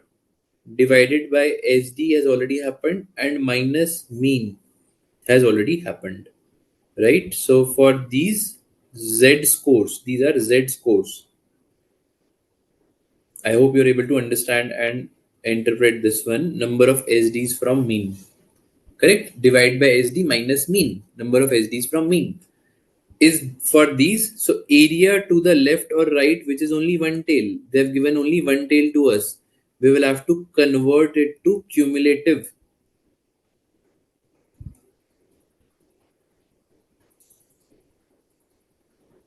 in order to do the solution. Okay, then e raised to the power 12 into 0.05 is 1.062, and then the natural log is also what they have given to us. So students, we already know that Z score is equal to A minus mean divided by standard deviation, right? Now, let's put the value of call using the Black-Scholes model. solution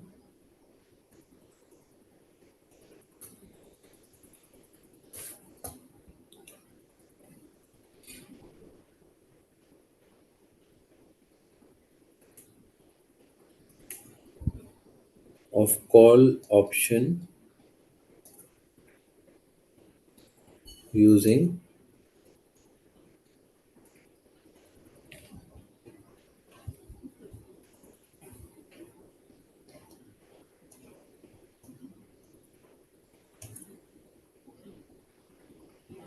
Black-Scholes model. Okay.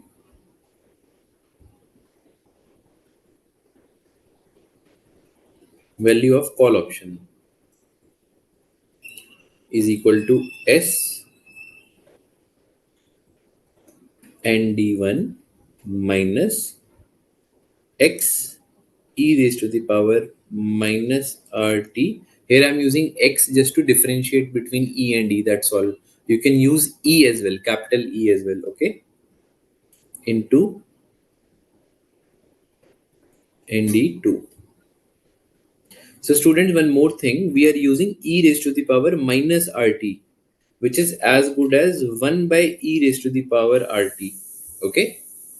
1 divided by e raised to the power RT. If we move it to the numerator, then it becomes e raised to the power minus RT as well. Okay. Clear? We are just using the formula that is mentioned, then D1 is equal to natural log of S by X plus R plus V2 divided by 2 into T, this whole divided by V under root T.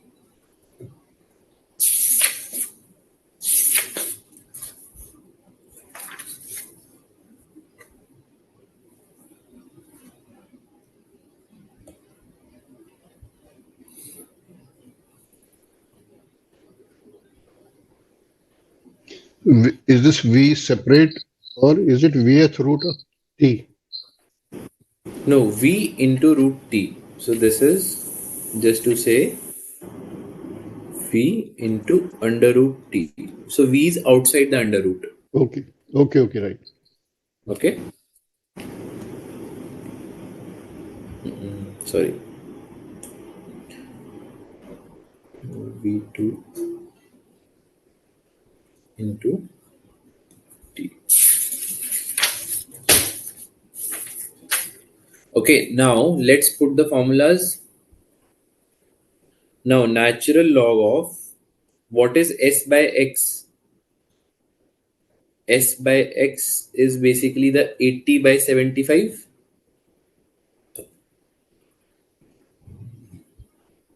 80 divided by 75, which is actually natural log of 1.0667,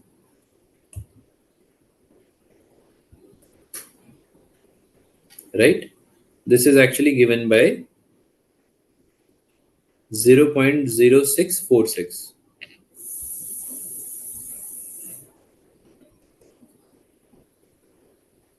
0.0646.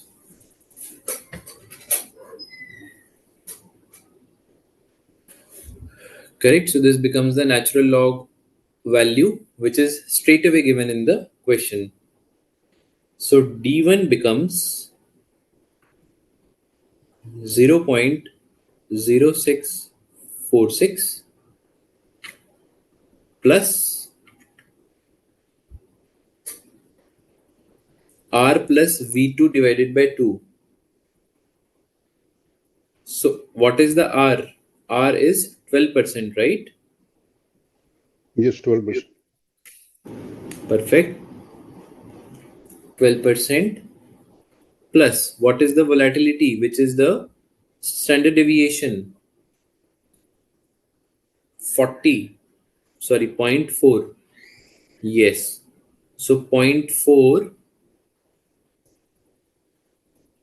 raised to the power 2 divided by 2 multiplied by 6 by 12, right? So 6 months is what the time period is. So just remember one more thing here, students. It is to be taken annual here.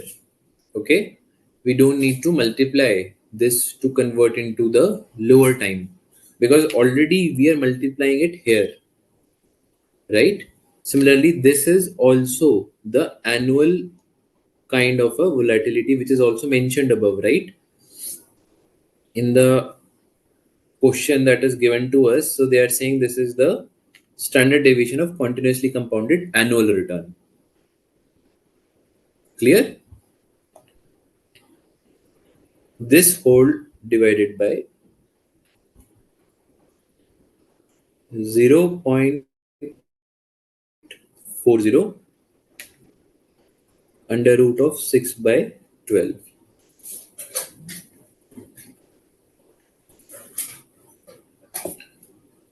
Okay,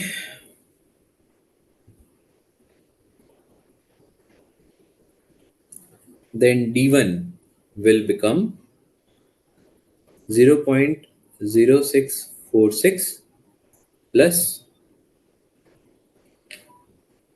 0.12. So 12% I am rewriting it as 0.12 plus zero point 0.4 raised to the power 2, which is zero point 0.4 into zero point 0.4 divided by 2, which becomes 0.08 multiplied by 0.5. 6 by 12 is 0.5, right?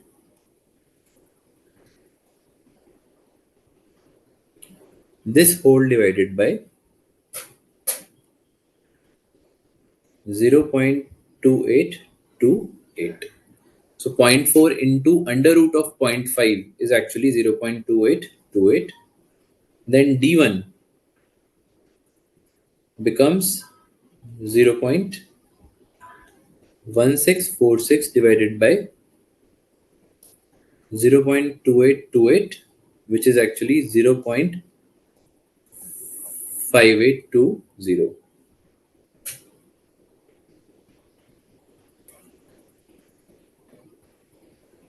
D1 becomes 0.5820.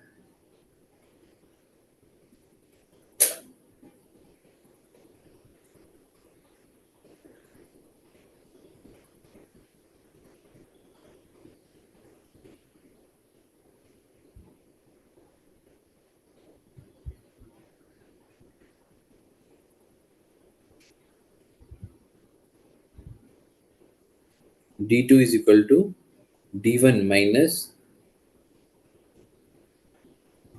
V under root T. This is also how we can calculate D2, right? Now to calculate D2, what is D1?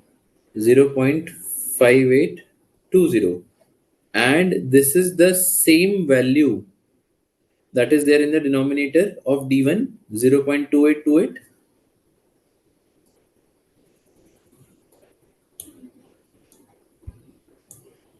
Correct? 0.2828, which becomes 0.2992.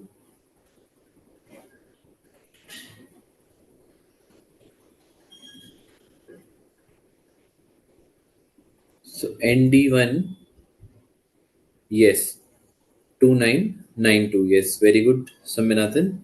So ND1 becomes the normal distribution value of 0.5820,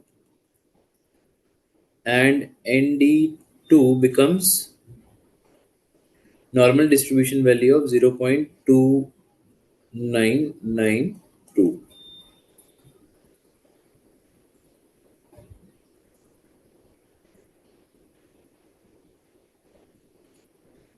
Right, now let's find the normal distribution value. Now let's see what is given to us, students, in the question. We have been given 0.25 and 0.30 and 0.55 and 0.60. So nothing of the direct values are given, right? Because 0.5820 somewhere lies between 0.55 and 0.60.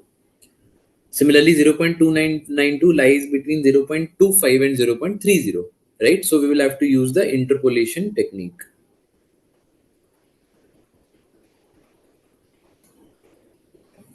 Number of SD from mean, which is the Z value. One tail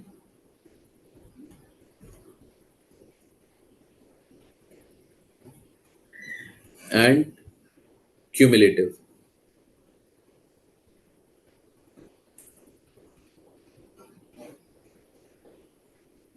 0.25, 0.30, 0.55, 0.60. Okay. So if 0.25 and 0.30 are between these two intervals, we'll have to use the interpolation technique to arrive at 0.2992. Okay. What is the one tail value, students? 0.4013, 13 0.321, 3821. then 0.2912, then 0.2743. And to convert from one tail to cumulative, we discussed that we will do 1 minus, right? 1 minus, yes. So 1 minus 1 1. minus 0.4013 is equal to 0.5987. Then 1 minus 0.3821, 0.6179, 1 minus 0.2912,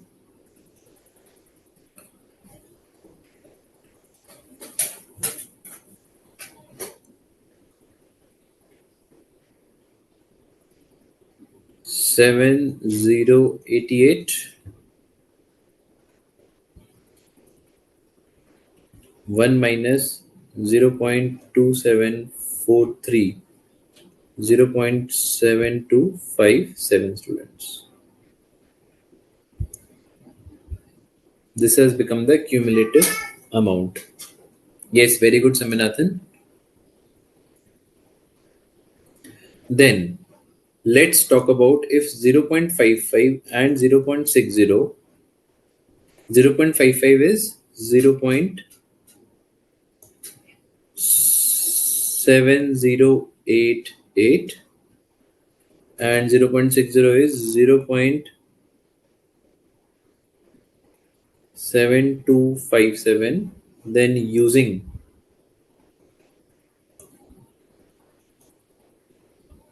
interpolation technique,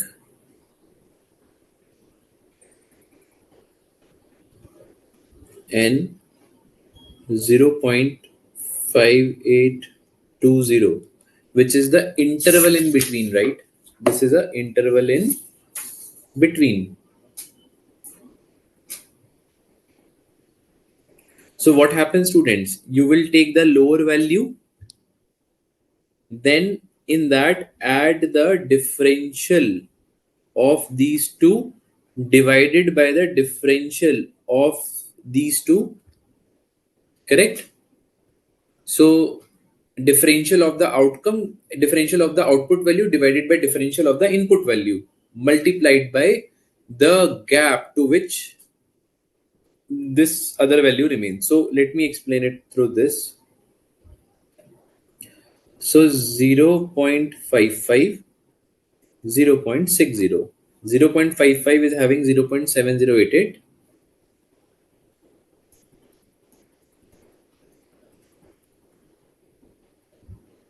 and 0.60 is actually 0.7257. We are standing somewhere here, right? Where the value is 0.5820, right? This is what we have to calculate. So what we will do, we will just take at least this is the basic amount that we know at 0.55. Then from this value, we will have to move forward up to this point, correct? So which will happen how? For that, we'll have to see that what is the difference between the output values,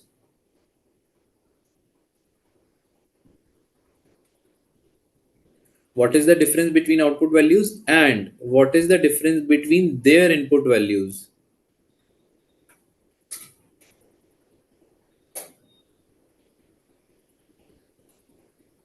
right? So this will tell us for every 0.01 change of input, how much your output will change, right?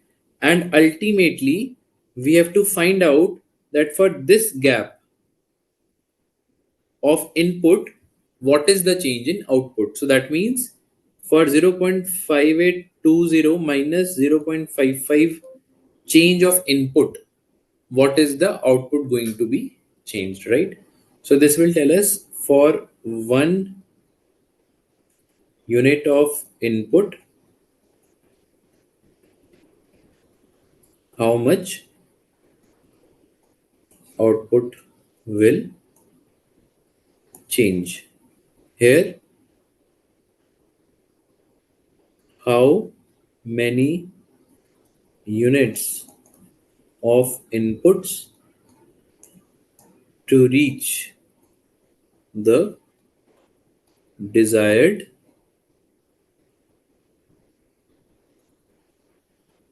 observation.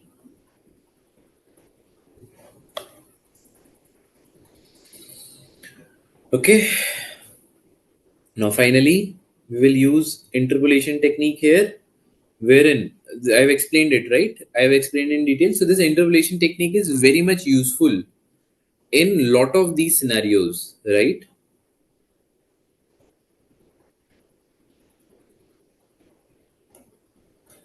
Zero point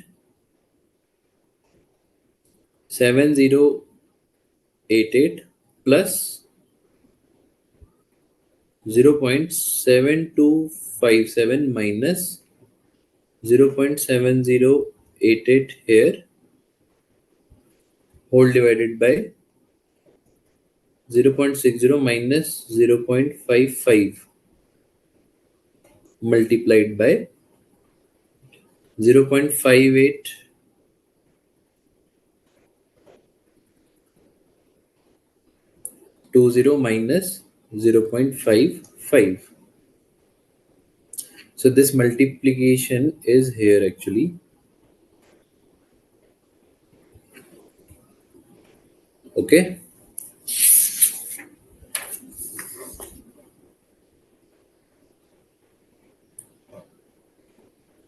Very good, Saminathan. You're right.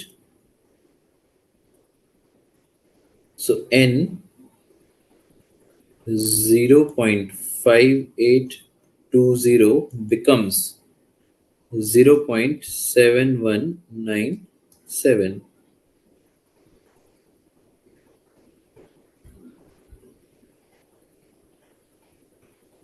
Now tell me, students, what is this? What is this that we have calculated? 0.7197 represents what?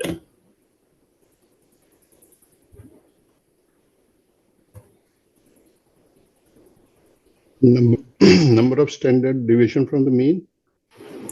No, that is what the 0.5820 is, right? 0.5820 is the number of standard deviation from mean is, but the normal distribution value of 0.5820 represents what? That we will be using in the formula of Black-Scholes model. So I explained, right? What Yeah, is ND1? ND1. ND1. Yes, ND1.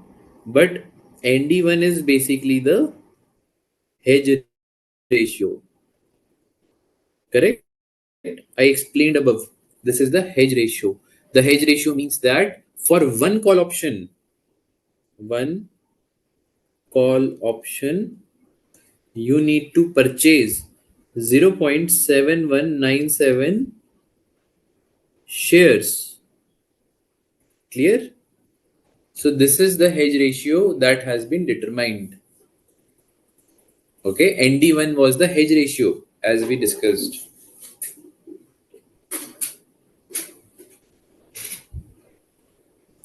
Yes. So to achieve a complete hedge, 0.7197 shares needs to be purchased for every one call option. Okay, that's the underline that we are saying. Then now let's come to the ND2 values. 0.25. Okay, 0.25 is given as 0.4013.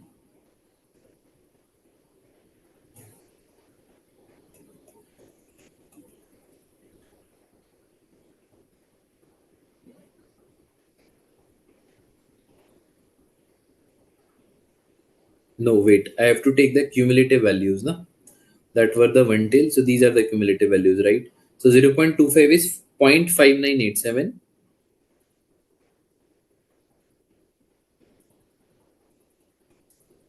and N 0.30 is equal to 0.6179.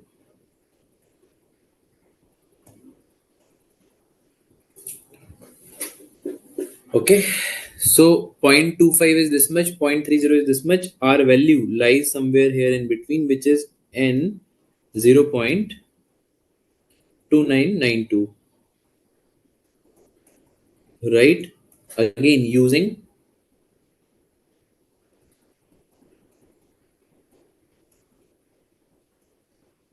interpolation technique.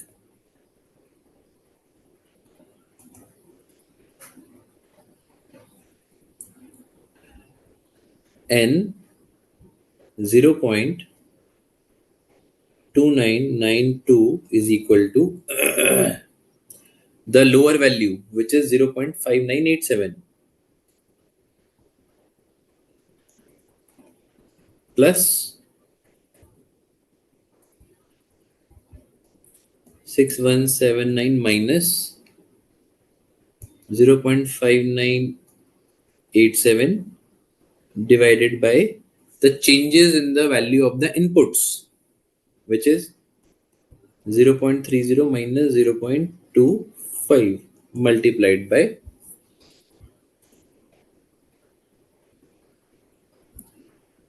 0.2992 minus 0.25.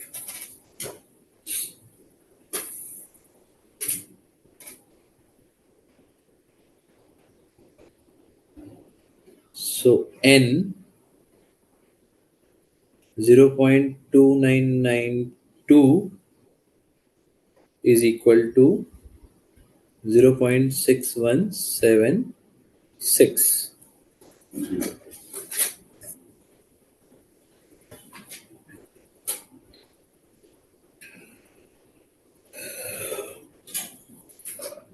Okay, so this actually becomes the probability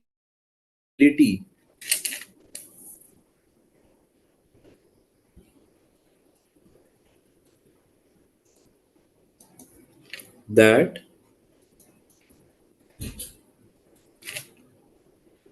spot price on expiry will be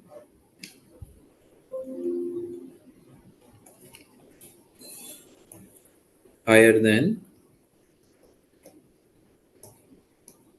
strike price. So 61.76% is the probability that the spot price on expiry will be higher than the strike price. And this will be used as ND2 in the formula of Black-Scholes model. Clear, students? So just to tell you till now what we have done, we have just used all these inputs that are given in the question. We have adjusted these inputs for the relevancy of the answer that we or the solution that we'll have to do. For example, one tail has been converted to cumulative, natural log has been used, and similarly the interpolation technique has been used to arrive at the most accurate ND1 and ND2 values. Now it's just a simple plain cakewalk where we will have to just put these values into the formula. What was the formula, students? Again, I'm writing it. Value of call option is equal to spot price multiplied by ND1. See, students, while solving, the more you write these formulas, the more you will be able to recall it, the more you will be able to retain it, right? Minus present value of strike price multiplied by ND2. Correct? Now ND1, ND2 we have solved above. Let's put the spot price. Spot price was how much? 80 rupees. ND1 is how much? 0.7197 minus present value of strike price. 75 is what it has been given to us. 1 divided by e raised to the power 0.12, 12% for 6 months. Yes, so 0.12 into 6 by 12. 0.12 into 6 by 12 multiplied by ND2 value, which is 0.6176. So this, again I'm repeating, represents the hedge ratio, and this represents the probability that spot price is higher than strike price on expiry. Okay, so this becomes 80. Let's solve for this. 80.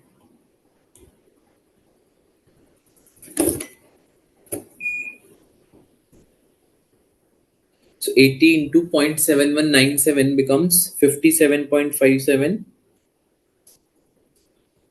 minus 75 divided by e raised to the power 0.12 into zero point 0.5 is actually given in the question. 1.062.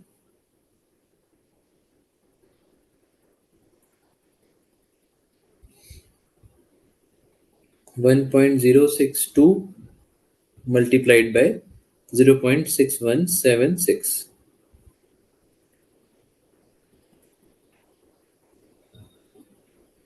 Value of call option is equal to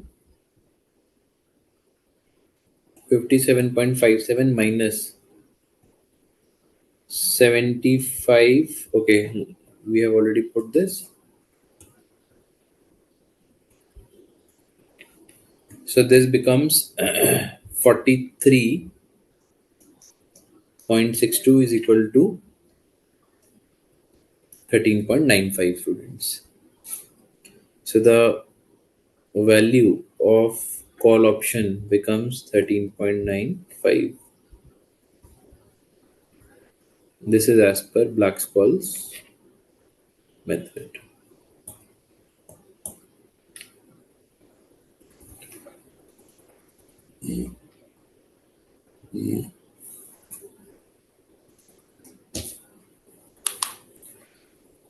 So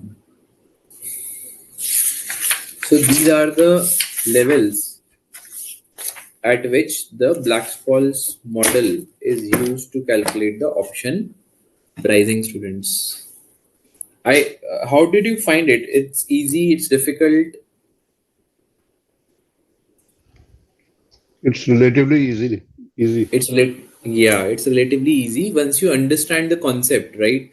And I'm always emphasizing that while doing the formula, just try to understand what is the essence of that formula, right? The essence of this formula is this only, which I've explained you while doing the this Black-Scholes model formula. This one, wait. This one. This is your, yeah, this formula,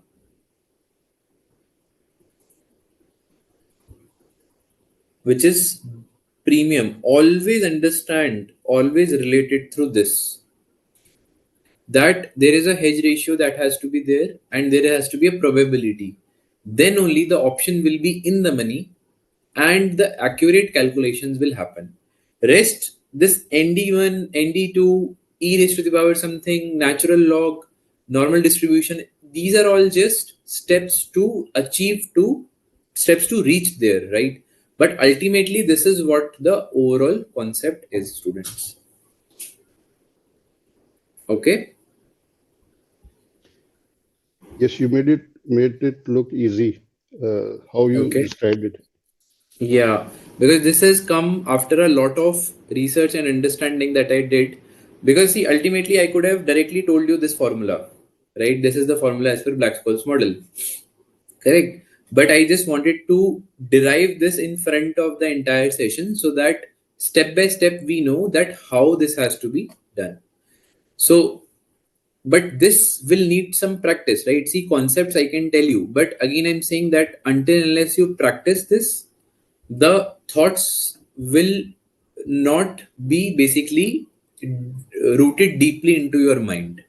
Okay, hence I'm saying just for the exam, right? At least revision just after the session that we have covered today.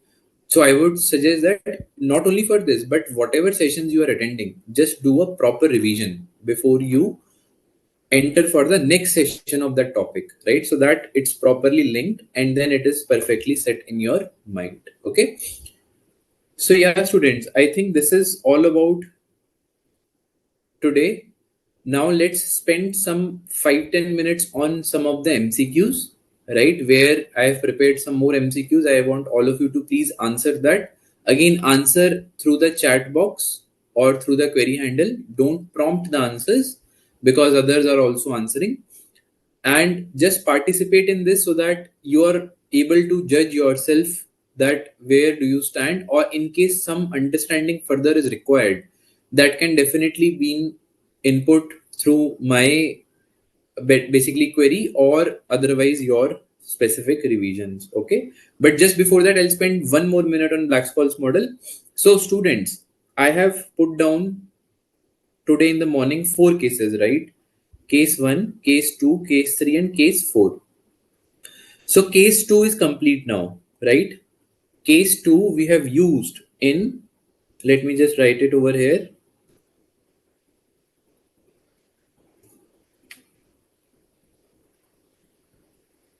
Black-Scholes model, call option valuation. Correct? We have used this. Similarly, we will be using case 1, case 3, and case 4 as well in 2 more discussions that we will be doing in our next session. Okay. One is the put call parity theory, which is very easy. Again, I will explain that through step by step. And the second one is the put option valuation, right? For that also, we will be using one of the cases. Okay.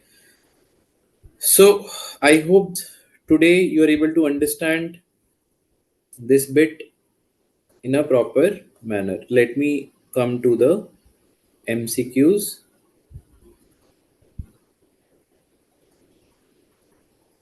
So these were done, yeah.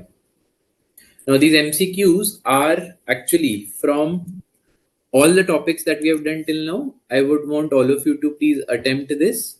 As I said that, please don't prompt the answers. Please write it in your respective chat box, okay? There are two names coming in front of your name. I don't know on which to send the answer. So, okay, you can mention on CA Divas Gupta. Okay, Where okay, the CA is mentioned, you can okay. mention there, okay? Because second one is my iPad, that's why. Okay, perfect. Now the question number one. Which of the following best describes a forward contract? Traded on an exchange, standardized in terms, settled daily, customized and traded OTC. Very good. Sanjay, you're right. Samyanathan, you're also right. Perfect. Is there anyone else also who's answering? Leela, in case you want to answer, I would suggest please answer. Perfect. So the correct answer is D, because the forward contracts are customized and they are traded on and they are over the counter. Traded OTC means over the counter. See, traded on an exchange, standardized in terms, and settled daily are features of what? Futures, right? These are features of futures. But the forward contract is a customized and traded on OTC. The second question. The primary purpose of a derivative is to increase the transaction cost, growth, hedge against risk, or avoid taxation. Come on, students. This one is easier, right? Saminathan, you are correct. Sanjay, you are correct.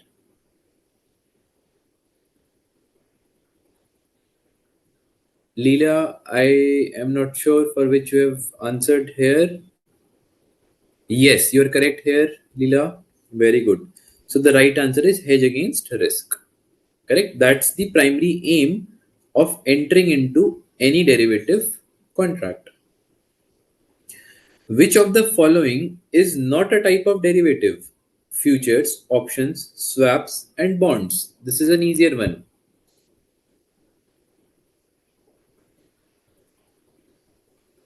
Third, Sanjay, you are right. Leela, you're also right. Very good.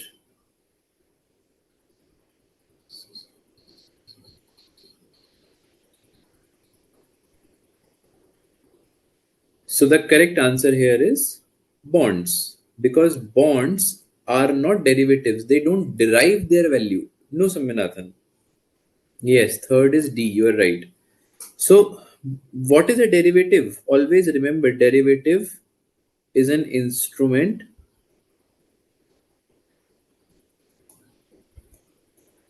which derives its value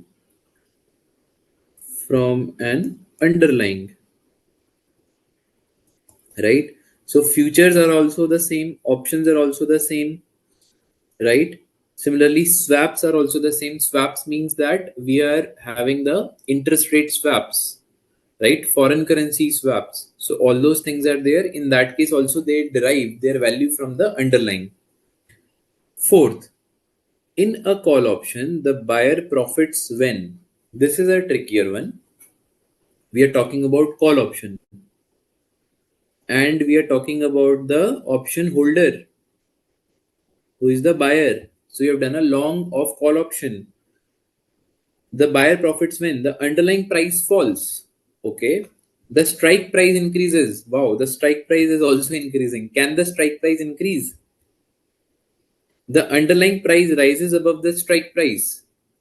The premium decreases. Come on, students. Sanjay, you are correct. Saminathan, you are correct. Very good. See, first of all, if the price falls, call option will become out of the money. Strike price increases. This can never happen. Strike price will always be fixed throughout the tenure. The underlying price increases above the strike price. Yes, this is the right answer because then only the buyer will gain. Yes, Leela, your answer is correct. The premium decreases. If the premium decreases, then also it's not a benefit to the option holder.